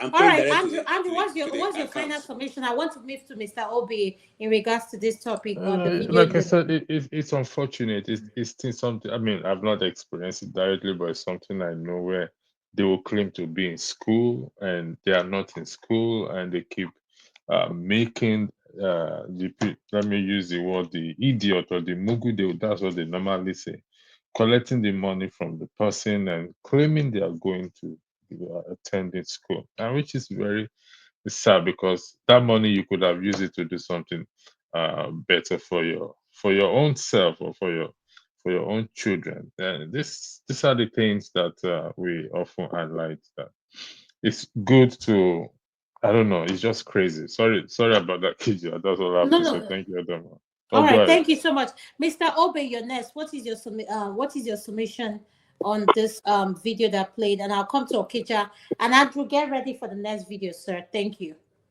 Yeah, I think we do a lot to. KJ, you try for you to even be working for money and be monitoring somebody. You have time. The fact that you are not going to school, man, you are. I No, don't no, no, believe Uncle you. Ope. I think because you don't know Uncle KJ. Uncle KJ is a very listen. Meticulous. You No, get not time. no, no. He's not just meticulous. Uncle KJ is what Igbo call Obi Wane. Okay. When Thank I you. came to the United States, when I come to the United States, I was in a meeting. I was in a meeting of a church member meeting and like that. So they were using the word when you come to the system, you get wired. I was now trying to decode what wiring means. So they were saying if you get here, you have to be wired so that, and that's exactly what I think we are talking about here. Getting wired to the reality of where you are and making sure that you are not a washi to those that are back there. And that was the definition. So I gave them two scenarios and I said that if you are in the United States, based on the fact that Popsy sell house or Popsy arrange land or Popsy give up one or two things where family is supposed to enjoy, they carry you go. You are a capital investment too. At that point, you are so they've invested the family funds on you. You are supposed to probably recover Popsy house or probably take care of the younger one, you train them for them, or you do whatever you got to do to make sure that Popsy is fine. But if I came to the United States, I only gave you a call that I have located my family and now live in the US. I am not a capital investment to anybody. Whatever I give to you is called gift, and that's what it is. Or taking care of parents based on obligation of my willful obligation for me, you know. So be that as it may, and I think our people live a false life. You see them living here like probably because some of them are not documented or they are trying to believe that tomorrow will be fine. They will be putting the small money they're earning here, putting it back home, trying to arrange things at home. I don't know what they arrange, you know. Some people are building house at home that will have penthouse, that will have library, will have nonsense, and they are here living in the basement or here living a false life. So you give people a narrative that man, it is overflowing, that you're just doing well. In 1 year, you started saying, "Find land for me. Oh, go buy house or go build house." You are building, you are doing whatever. Whereas you're not living a good life, as it were. When you do that, you give a false impression. So these bills start coming to you at that level, you know. But people like us, oh, I already built a house before I left Nigeria. I already tried driving a brand new car before I left Nigeria. So when I came, well, you know, nothing interests me like going to do those nonsense back home. People who are probably didn't know, didn't have value for life. So they're kind of impressing people who are over there, you know, trying to say I'm not good or trying to probably show up. That's exactly the language, show up for them. And at that time, they now start to attract to themselves those unnecessary billings and all that. And they have to keep up that status of are they okay? And begin to, you know, fulfill those obligations for the younger one. Take care for younger ones, so but me, I call it a free will gift. You don't, if you dare ask me money, I'll delete you because I don't work for you now. I don't live your life. I will decide when to give you money. You don't tell me you need this. I'm not saying you when you go born 5 children. No, me, I get only 2. Children not be born. If you are born for children, that's your business. You got to take care of what you got to do. You didn't plan with your wife before you started giving birth to children. That's not my business. You understand? So if I give you anything, I'm giving you what is called a gift item. And take it as a gift. If I was in Nigeria, will you ask me money? You will not ask me money. Probably because I'm struggling like you, I'm working and I'm earning salary. But this idea that is in abroad and start telling you that the money you send is too small, oh, those things it risks me off. I have a scenario that happened to me in my own situation. And I called my wife then and I said, wifey, come on, this sending money back home. Before you know it, you send 10,000, you will not see what to use it to do. I said, but let's ask everybody, what do you want to do? Then set people up, and that is final answer, as it were. I say, if you keep sending 200, 500, 400, 100, you will send 10,000, you will not know. And they will not have anything to do with it. They won't be value added. I say, oh boy, you don't have work. You graduated from school. What can you do, guy? Oh, I want to drive whatever they call it, Uber, or I want to drive whatever. Okay, you will need a Corolla or a Camry. Okay, I'll do you a Corolla, I'll do you a Camry. You know, I set people up like that, and they were able to run with it. Anybody I did that thing for didn't have the guts to ask me money afterwards. And that was how I solved almost 7 people that I sorted out. I said, okay, take this and run with it. Whatever you find out from there. Someone I know now is even married, still driving the same vehicle I bought for him and doing well and thanking me every day. He's married. You understand? And he's feeding family with that business. And it's okay. Wow. Thank you. People should all this sending 200, 100, whatever. You're not giving value. You're only just Mm-hmm. giving money to go and start running and buy new jeans and go and drink with beer parlor and go and do nonsense. But guys, let's understand that any person you give gift to that does not use it to add value to the person's life, the person is not even worth getting the gift in the first place now. That's it. You can't be using my money to go and start drinking. Me, I don't drink now. Eh? Oh, no No, problem. I don't Thank drink. you. You think I don't like to drink wine? But I think there are some exigencies that are more important than those Yeah. nonsense. So Yeah. why will you be using the money I sent you to go and start drinking and you're telling me that $20 is a small money? Out. Well, they know who they thought that can do anyway.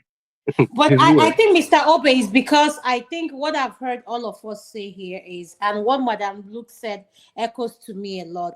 Each family member know who they have.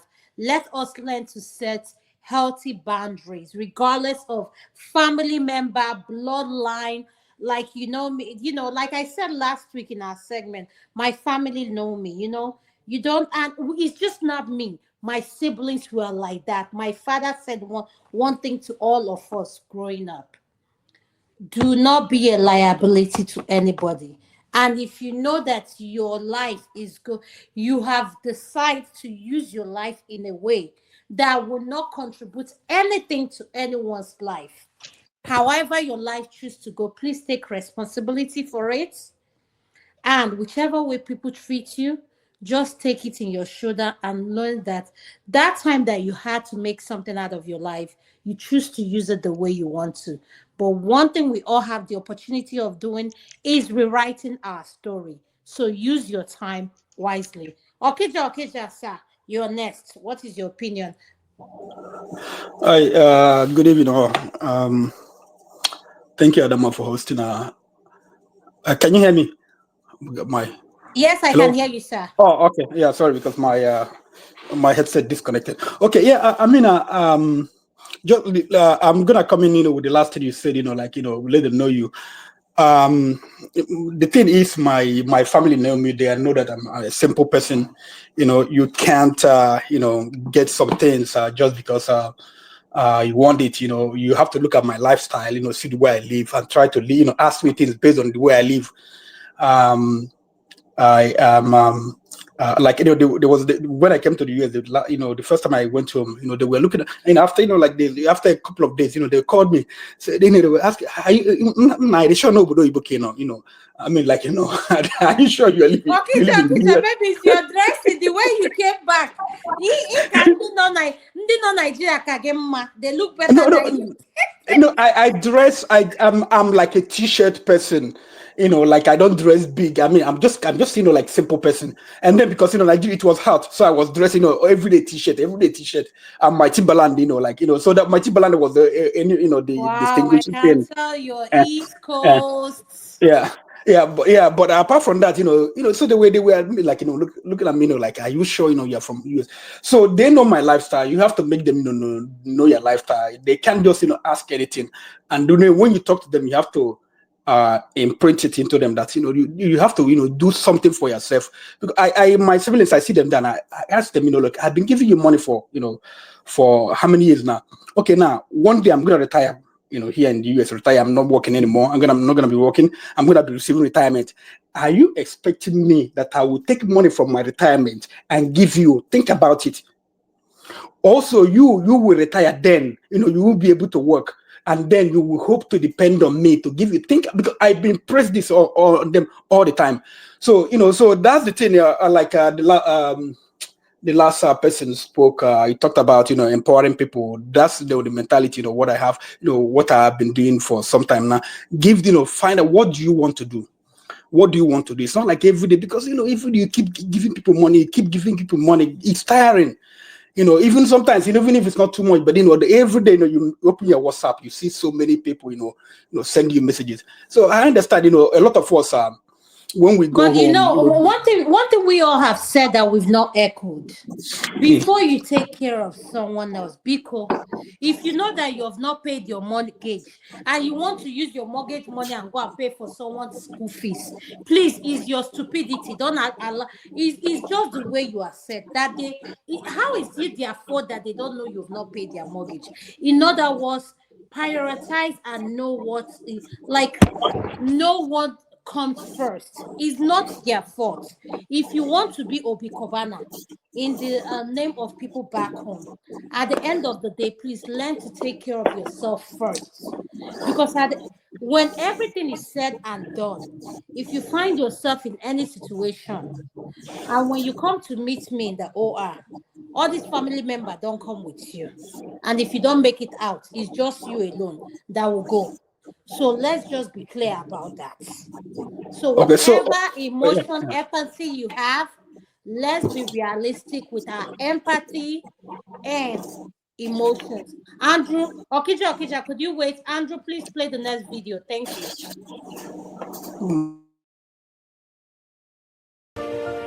With you. Let your wife enjoy you. And I want to speak to every husband. Don't let your wife take solace in her children and say, after all, I have these children to look after. I have these children as my comfort.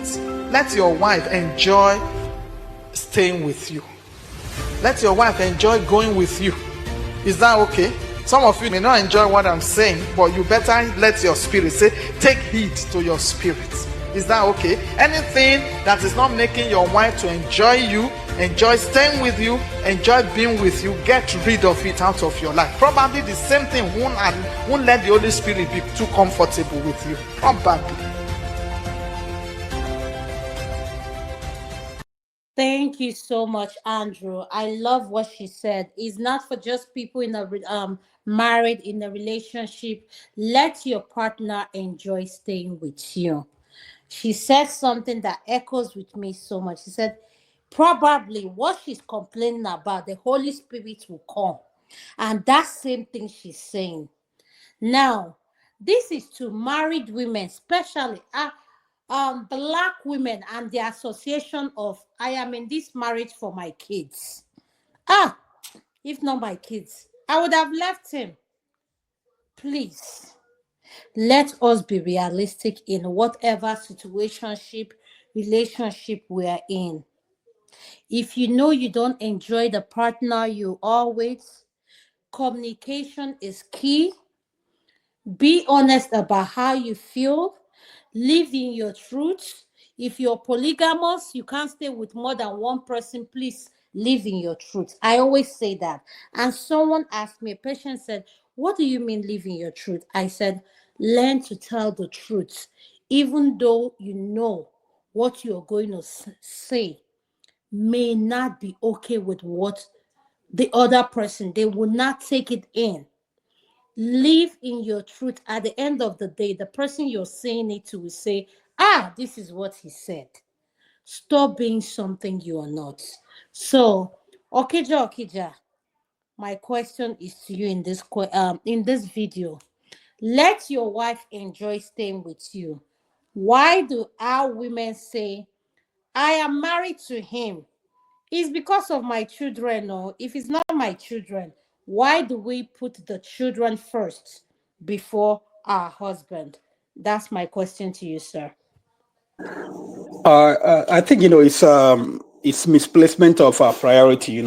Because those children, they're gonna be there for with you for maybe 18 years or whatever. Then maybe they go to college, and after college, they're off. So some people, they make the mistake. They like the kids. They put the kids in the center. Between husband and wife, put the kid in the center. Then when the kids are, because initially they start, people start, being in love or whatever, being close, and then the kids come, their son that, gets in there, and then over the years, 18 years, some, live with their kids over maybe, more than that, 20 years, 22 years, and then when they left the house, you find out that two of you, you are just basically strangers. You have, because for over at least 18 years, you didn't know each other anymore. You were just maybe living as a roommate. So they have to start. That's some people, they start having friction then. Because it's like all over again. And people have they've changed. It's no longer when they met like 20 years ago. They are no longer like that. But life has played this role. Life has touched them. There are so many things have changed. Priorities, career, things like that. So yeah, it's what people, for young people who are younger people who are getting married, you have to make it a priority. Have it in the back of your mind that this is the person you're gonna grow old with. Not those kids. They will go. You'll be lucky if they call you on your birthday, or on Christmas. So just have that mentality. Just don't yeah, we love our kids unconditionally, but again, find out they're not gonna be there for you, all the time. The person, your spouse, is the person who's going to be there for you. So that's the way I look at it. It's a conscious thing you have to do to cultivate that relationship, to make sure the kids, they don't divide you. People, they don't interfere in things. Even if when it comes to punishment, you have to, give. My parents, they used to give what I used to call. They used to do to me. When I was small, I used to call it combined business. When they want to, punish me, the two of them would punish me like crazy. They would, like in Nigeria, where they used to beat, they will beat me combined business. So I mean, that's the way it is. So even if you want to, how to raise your kids, you have to make sure two of you, speak with one voice, so that they will know that two of you are together. So those are the things. I don't have much to say Thank about you. here. Thank Yeah. you. Thank you so much, Mr. Okeja. Uncle KJ, what is your no? Let me go to Madam Luke. She's at work. I'm sorry, Uncle KJ. Madam Luke, what is your opinion on this video that just played, Mama? Well, the lady is 100% on point. If you are in a relationship, what any level of relationship, you have to have 100% commitment. The children may be an excuse for you to be there, because when you get married, you're not thinking of only yourself anymore. It becomes a total package. So you need to weigh the options and alternatives. What's going to benefit you more? Like I always say, especially with our African men, my father included, only 1% of them, and I mean 1%, can be excellent husbands and excellent fathers. You Hi, rarely, Madam Luke, stop it, hey, stop hey, hey, it, hey, stop hey, it. hey, hey, hey, hey, hey. Let's tell it the way it is. They fail at trying to do both. So it's either they're good husbands because they have four wives and the kids get missing in action. So, what is your strength? Are you a good husband, a good father? Knowing that you can never do both perfectly well. So, it's up to the woman now, because, like I said, it's not just the man. What is the man bringing to the table? And we know our men are emotionally disconnected from relationships. That intimate contact, like that lady is talking about, let your wife enjoy you. Honey, they're too busy chasing money. They're too busy chasing money that most of them do not understand how to achieve a healthy balance. with work and family. And then when you add children in the mix, it's too much for them to handle. So how can you commit to your spouse 100% in Africa? Thank, wow. In Thank Africa, you. it's not Mhm. possible. I'm sorry. Okay, You why can is it try. not possible? Okay, Madam Luke, you just said something now. Are you, let's not put just the blame on the men. Let's be realistic here. Women as well. We need to No, learn no, to no, no. prioritize Because women, our men. And I let's be know. honest here. A lot of our women, let's give an example. The way we present ourselves to our men. Some women, let me not say all, because I've learned to use the word some when you're speaking to Africans. Everything they will pertain it to. Oh, are you saying everybody, everybody? So some. So the You way see, they Adama, the way they present themselves, Madam, look, listen to what I'm saying. The way they present themselves, they don't know how to make their spouse a priority. They place their child over everything else.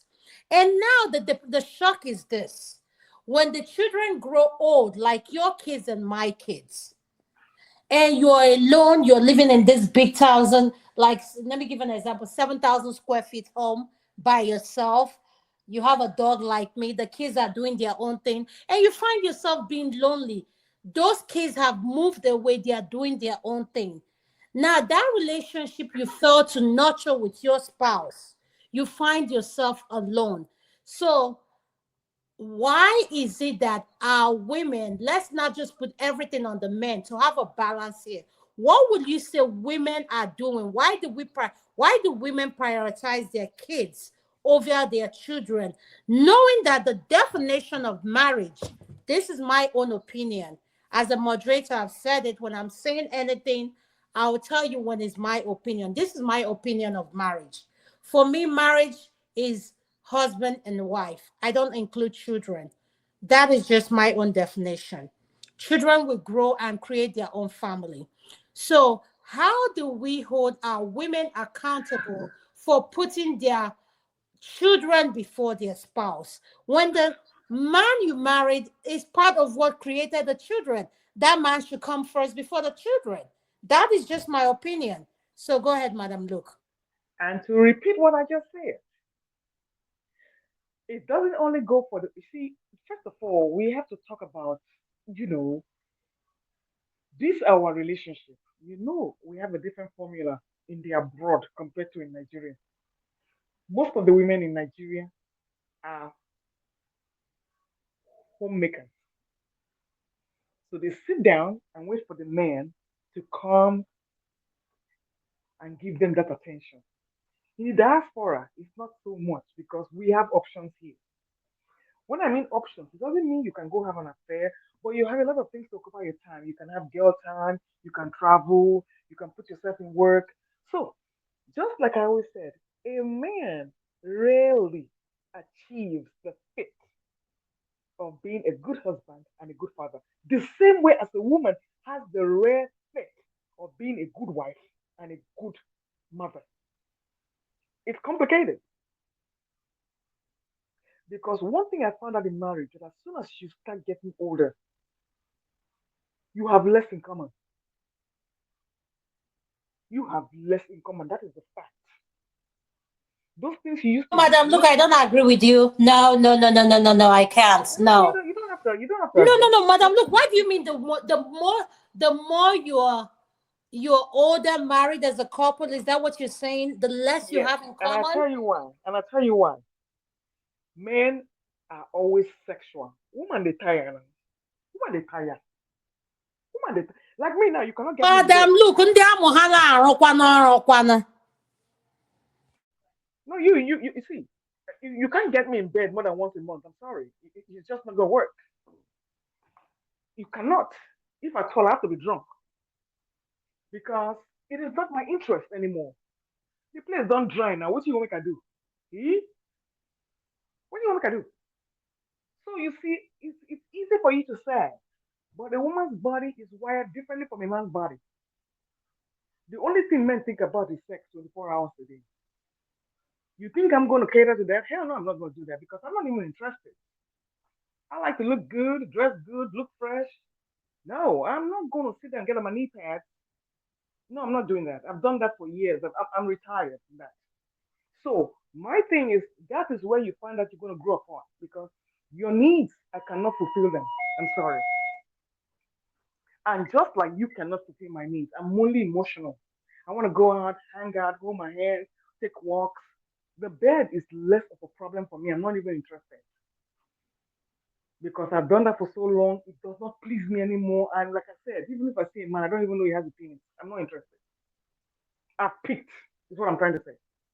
So both of you young ones that are still lubricated and doing all that stuff, you're not gonna catch me doing an gunga anywhere. Those days are gone. I ain't interested. I just like to look good, go shopping, and take myself to the mall and enjoy life. But if a man thinks that all he's got to offer me is to go to the bedroom, I'm not doing that. You have the will to go and do whatever you want to do. That's your problem. As long as you take care of my responsibilities and you do that, it doesn't mean you don't love me. But we just have nothing in common. We don't. I don't want to go to bed with you every week or every 3 days. I can't do that. I can't. So that's why I'm telling you, the more you get older, I don't care how much you try to do it, it's not going to work because a woman has picked. And after having kids, your body is tired. So you see, that's why people go to church and start using all those spiritual jazz like this woman is talking about. You need juju now. You need juju. So people either use spirituality and church, and the Lord said, "Thou shalt, thou shalt, thou shalt," blind their eyes, force it, do whatever they want to do. If you ask 100 women on the streets if they want to go to bed with their husband, they'll tell you they don't want to do it. They will only fake it. So me, I don't deceive myself. I have a good discussion with my partner. And number five, you see, when you even look at the man, they want to do it, you know they even walk. Hmm? Well, I'm stop it. Stop. You could say that they struggle, they massage, they struggle, they sweat. And you want me to, I beg, come on. Dude, respect yourself. Know when to hang up the sport. Thank you so much, Mama. You're welcome. Andrew, what is your opinion next on the video that just played? Thank you.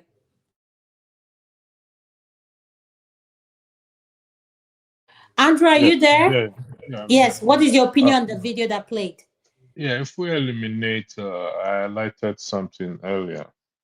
If we because they take solace, women kind of take solace in the children when there's a problem in the relationship. But if we eliminate that out of it, then the woman should enjoy the husband, or the husband should allow the woman to enjoy it. And I think most women wants to enjoy their husband. And unfortunately, either the man is too busy in his work or have some other things taking his attention away in the relationship. So, in a nutshell, both parties should enjoy themselves because the kids will grow up and they will live. Both of them will be left alone. And if they are not able to enjoy themselves now or look into each other's face now, find fun or be friends now, it's going to be very difficult in later life, whereby they will not be able to talk when nobody is there again, just the both of them. So in that case, the man will be out of the house most of the time, either in the beer parlor or have his must have find solace somewhere else. The woman is often left alone and lonely. So What I will you don't say? think What will you say? What will you say men are doing wrong in this situation that the women find themselves alone in the relationship? like I said, it's either the men are too occupied or preoccupied with either work or something else that only them can explain. Maybe another woman outside taking their attention, or peradventure there is no connection between both of them from inception. So this often happens, even from experience. There's no connection there. So the woman often takes solace in the child or the children, paying, pouring all our energy, all our attention there. And when this kids grows up and they leave, she now becomes alone. And sometimes you see them want to go and interfere in the children's life because they still think they are still in control or are still part of the children's life. No, those children, they've gotten to an age that they make decisions for themselves. They say, you know what, mom, no, I'm okay, I'm fine. And then you have nowhere to go again. And the man has already gone. So it's like you said, it's communication between the man and the woman to ensure that if both of us are put in an island with nobody there, will we be able to satisfy each other? Sex or no sex? Sex or no sex? Because at a certain point in our life, we will not be able to do it again or be able to do it as often as we did it then. Or maybe the man has some issues. For example, ED, even though there's Yes. medication for it, he couldn't. And so, what keeps that relationship going? Erectile dysfunction. Oh, we don't pray. Maybe an accident happened that affected one thing or the other. They couldn't. So, what keeps that relationship going? I've often said is the communication or the friendliness, the joke, the memories they build over time. And sadly, some of us have not been able to achieve that. And some of us will end up being a loner in life. And life is too short for such living in such sadness in life. And also, I took a drive and I went to my usual spot. I normally sit down today and was just reflecting to life. Okay, if my life is going to end up like this, what do I need to do to make sure that I'm able to still enjoy it even as a loner?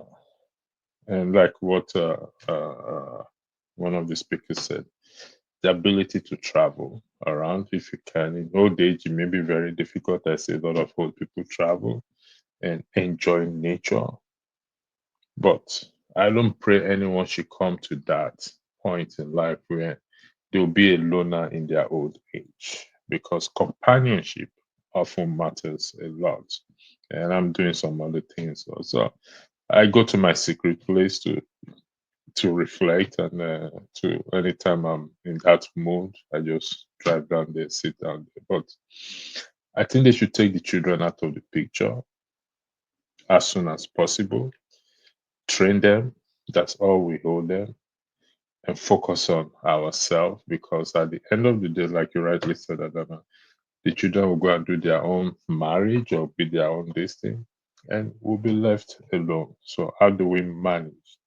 We should imagine ourselves in an island alone, plane crash, just you and I, no escape, no help is coming. This is where we're going to stay for the rest of our life, just you and I. How do we cope with each other? Can we cope with each other? Can we Sorry, live by each Mr. other? Electricity, I have a question for you. Go ahead, ma'am. If You as I'm not the moderator, Adama is the no, moderator. no, no, no. It's for you. I mean, just an open question. You assume that you are going to be together. You see, my thing is everybody should prepare for an alone time because your spouse can be taken away from you at any time. Thank you And Correct. so much, we Madam need Blue. Correct. That's what I was going to say because some people are Correct. not used to being alone. yes, And I think that's the problem we have. yes. That So people are when used to feeding off of someone else. They can't do yes, anything on their yes, own. exactly, exactly. So we have young widows, people who are widowed in their 20s, 30s, and they never remarried. They got used to That's their correct. aloneness. And then you assume that, people use the children as excuses. If you had a wholesome relationship in the first place, your children will not come between both of you. No woman will run out of her house to go and be with the children if they're happy with you. So, my thing is, like I said, achieving a healthy balance is often very difficult because we have medical issues, we have psychological issues. Some people don't even like who they're married to. They just managing because they have no choice. Because the children are already there, and rather than we abandon them to have another man come raise their kids, they just stay put. So it's Yeah, very I complicated. It is very complicated. yeah, But I agree with you, in the hundred final percent. analysis, yeah. So this companionship that we are looking for, you may not get it. That is why I like my alone time. Whether man do, you know, concern me. Whether children do, you know, concern me. Because at the end of the day, you are growing But them. Madam, look, I think this is what you're failing to say is a mindset that you have to develop at an You early have to. stage. Yes, you You have to have to, because because when you're used to doing things with other people being in your ear, you can't make decision. There is one thing I always echo this. wait a My minute. mom Who are you always talking? Who are says you talking? something. Who are you talking about? Are you talking about the modern Nigerian woman? No, Madam, look, I'm talking about modern and whatever you the other part is. The point I'm trying to make is this, Madam. Look, we need to learn to have some time for ourselves. You cannot give what you don't have. And the time alone is you just discovering. Madam, look, let me tell you, let me take for an instance myself. I love reading. Discover what your inner, like what calms you down. Some people are, for me, I love reading and I love listening to music, excuse me.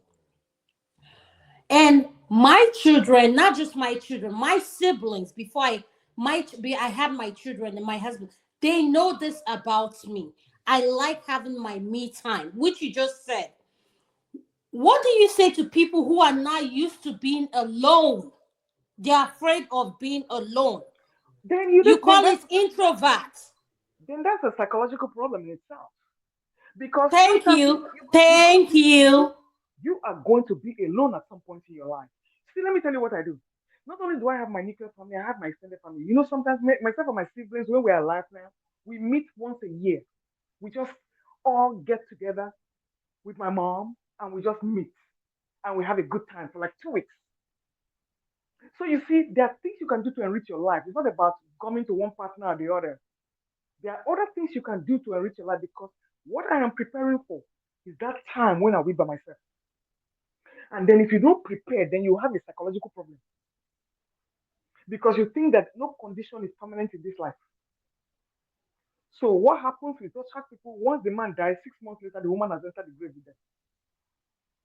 So you see, you have to develop coping mechanisms. Like that woman is saying, she's talking about young marriage. Enjoy your wife, enjoy your spouse, find time. Huh? We are talking about when you get to your 50s, 60s, and 70s, is what we're talking about. That's what we're talking about here.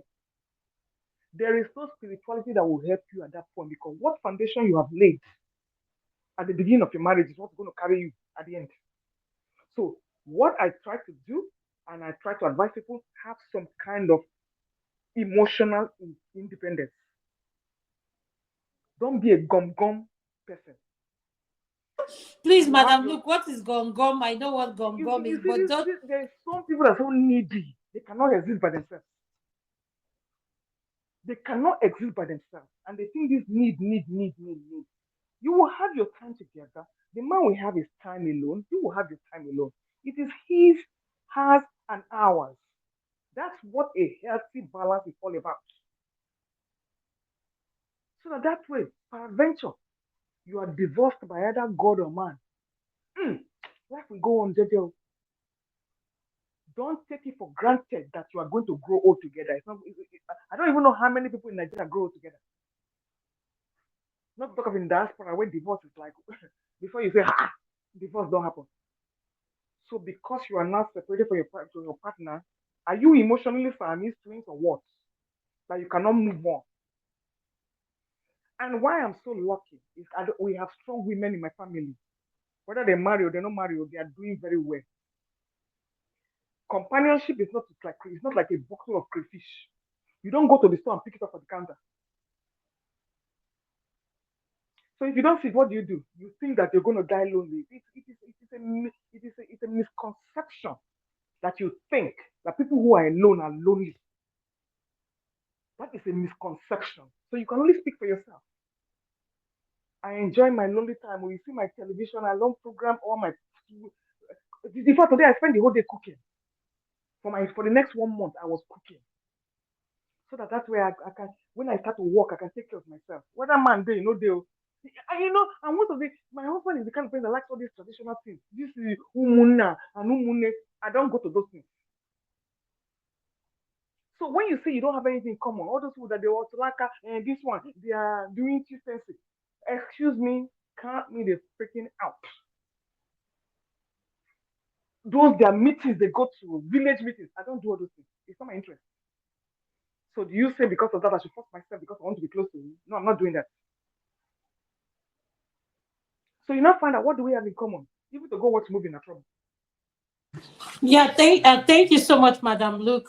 Andrew, have you finished your submission? I want to go to Mr. Obe before I come to Uncle KJ. Yeah, let me just my final submission is yes, we should be put at a point in time we all will be alone, either through death, the man will pass away or the woman will pass away. But prior to that, let's pray. I mean, we're hoping that couples live to their old age. But prior to that, they should enjoy each other's company, and they should be able to have memories that will keep them alone. Enjoy each other's joke, laughter, making fun of each other, and the memories will keep them them going until one party passes away, and the other party will have to learn to cope on their own. We are social being. We're created social being to interact. I So, don't love to Andrew, be alone. Andrew, are you saying that is not good? I just want to understand where you're coming from. Are you saying it's not good for us to be alone, like to have alone? Like, I just want to understand. Oh no, you can have a long time. I mean, you can decide to say, even if you are into each other, you are connected 100%. There'll be a moment that you will want to be alone. There's a time you will just, you know what, I want to be alone. I want to enjoy. I want to travel alone. I want to be in the room alone. I want to, even maybe your spouse travel with the children. Oh goodness me, thank God for the. It's great to be alone for on my own. I've been looking forward to this. Yes, there will always be that alone time. Even being together in the house when maybe you just go to your room or you're in the sitting room. You just want to be alone. So, But what is your advice to them, to I mean, couples? to couple at the end of the day is respect that alone time of that person. Okay, they just want to be alone. You yourself at times wants to be alone too. Mm-hmm. However, I do say this. My own opinion is don't let that long time or a long time be too much of a long thing or become if it becomes a regular thing, there's Like, something. let it not become a pattern. Let it not become a pattern. It become a pattern, then something, in Yeah, my I know where opinion, you're this is coming from. Yeah. something is missing there. Because personally, for me, I don't. Yes, due to circumstances, I'm more or less alone, but I don't like being alone. I love to have somebody around. I love to have to talk, to chat. It's not all about sex. Let's put this out there. Sex is important. It helps to build a relationship, but it is not all about sex. That's all. Thank you. Thank you so much, Andrew. I'll go to Mr. Obe. Mr. Obe, what is your opinion? Uh, mm, where is the Zoom? Hello?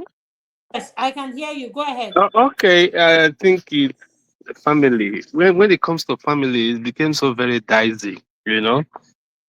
This part of alone, he's never been taught in course of a family line, maybe what we're used to before, but probably traveling and going out there to the Obe, outside world. Obe, did you see the video electricity just played last? I didn't see it, but I'm trying to understand from all your. Electricity, could you play it one more time, please, if you don't mind? Hold on, Obe. All right.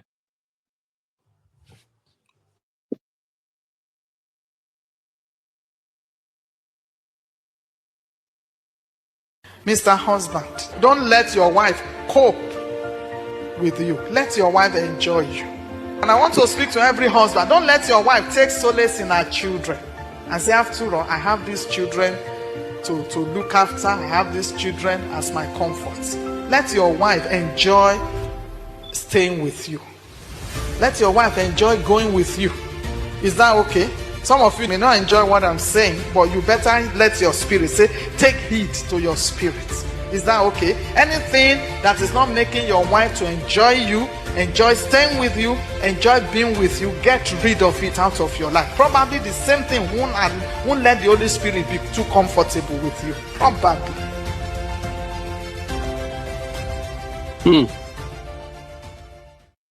Strong word. A very strong word. That's true. A very strong word. What is your opinion Right. on that video, sir? A very strong word right there. That's true. It's obvious. Well, I think so many at times what you didn't plan for does happen in search of probably a better life for our people. That is what happens to many of us. You know, so many of us we lived 5 and 6 with the family, not until there was a need to travel or to relocate to a different location. So that now bringing this setting that the preacher was talking about there. You know, I could remember back home. You know, I do the school run. The children run to me when anything. I am the solace for the kids. You know, it's like the mommy was the harsh one. I was the comforter. I was like, I do the assignments. I'm the book person in the house. So I probably get closer to them. When you do school run, because I leave very early, I work in the bank.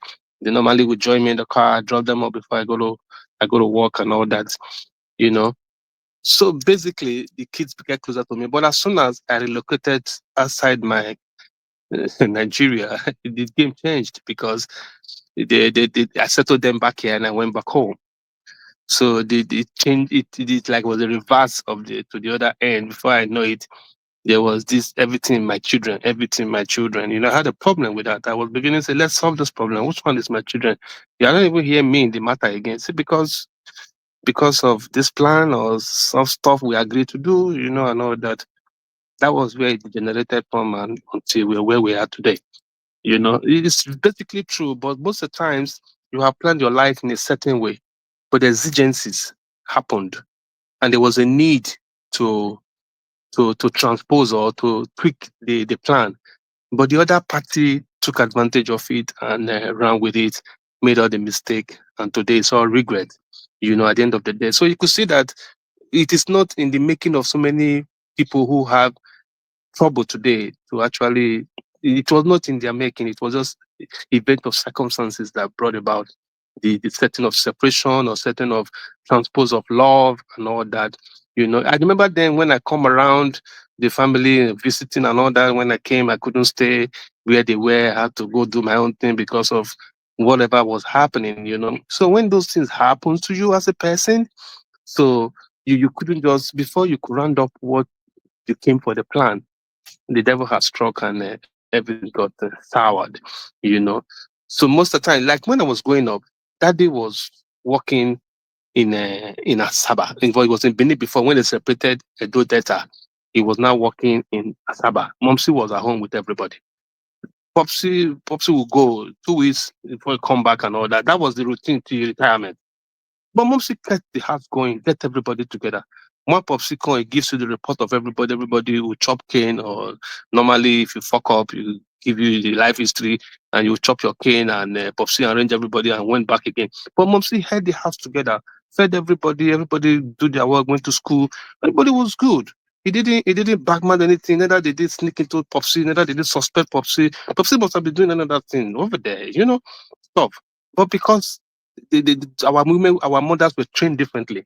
They were able to survive it. It didn't say because there was no sex in every 2 weeks or every weekend that you come or every one time that when you have sex, that was a problem for her. No, there are children to take care of. But the present day women don't they are not wired in that our mothers era. That's actually the basic challenge of today, because the world has gone so internet wise. Everybody now know the value of sex. Everybody now how to interpret how they enjoy their sex online. So the women are now knowing so many things that they will know before it's a taboo to talk about it. And some of them actually, you said, they die with it or they suffer with it and all that. But you could see that they were able to get their priorities in a different aspect that could have probably salvaged the family based on necessities of the family life. That's actually the problem. Most of the time, it is events that were not planned for that causes this loneliness, this lone life, and this separation of love, and this making your wife to manage you and all that. Those are words that come out because of certain things that happen along the line of the family situation. So left for me, it's true. Don't If you manage me, then I'll probably have my exit door quickly and check out, because I can't be managed now. I'm too competent to be managed. You understand? If a woman tell me is managing me, man, it's not possible, because I pay the bills. In my life, I don't think I have ever taken one copper from a woman. So somebody cannot manage me at that level. I have the capacity not to be managed. So if I hear that thing from any woman, that woman does not exist in the first place anyway. Those are the issues. If you make yourself strong, you have the capacity to manage your home, to run your home. If any woman having a reason to say is managing you, then there is a problem. There's something that has gone sour, something that's gone wrong. Those are actually the situation. But most of the time, the preacher just see it from a perspective of the woman is, maybe the man loses his job now, he's now struggling. The woman will now begin to use the word they manage you. Or probably, like he said, the sex life was active before. The man is now over 50. He no longer jumping around, he to jump another 30. The woman does not understand that. And in her head, he's thinking that he's watching YouTube and seeing different things and want to exploit at that level. Then there will be a problem. Priorities are always supposed to be discussed and along that line. So there are so many things that causes this thing in marriages, but we have to be strong. We have to understand our partner. And if it's the one that's going to kill you, man, take a walk straight up and move on and be happy with yourself. Today I just have an example for myself, and I was like, where I thought maybe the woman was having suitors here and there. That was why he was beginning to fight, but nothing. I'm already expecting another baby. Eh? Yeah, I had to move on, like you said. I shouldn't kill myself. Why? Because life got to go on. Yeah, because it took me to the extent of going to Africa to go and start getting myself involved in another situation, because I was tired. I had to leave the country, because I think America had cost my travail at that time. So to me, it happened to us. Life happens to us the way we don't plan it. But at the end of the day, it just your happiness matters a lot to me. Your happiness matters a lot. That's why me, anything I like, I do. Any food I like, I chop. Anywhere I like, I go. Nothing, nobody. Last time I just took a trip. I thought I was even better until I heard that man, Madame Luke, travel itinerary. I was humbled. I did Italy. I did Switzerland. I did France. I was in Olympic in France. I did Spain. I just toured Europe around, and I came back to the United States. I enjoyed myself. Just stay out for work for like 2 months and go flex around. And be happy, come back rejuvenated, and start to run again. At the end of the day, man, you're looking younger than 50 when you're 50. That's life. And guys, you must be happy. Don't no BPO, nothing, no, nothing to happen. Just enjoy yourself and be cool, man. That's how life goes. Because anything you want to kill yourself for, it will roll. I told my kids, anything you want, just call me, you get it. But if you don't tell me, I don't know. Until you're 18, and I cannot give you flight ticket and say, come and meet me wherever I am. Those are the what we see in life, but we got to take it the way it is. The woman is correct. Nobody should manage us. We unless you are a manageable person. I'm not. Thank you.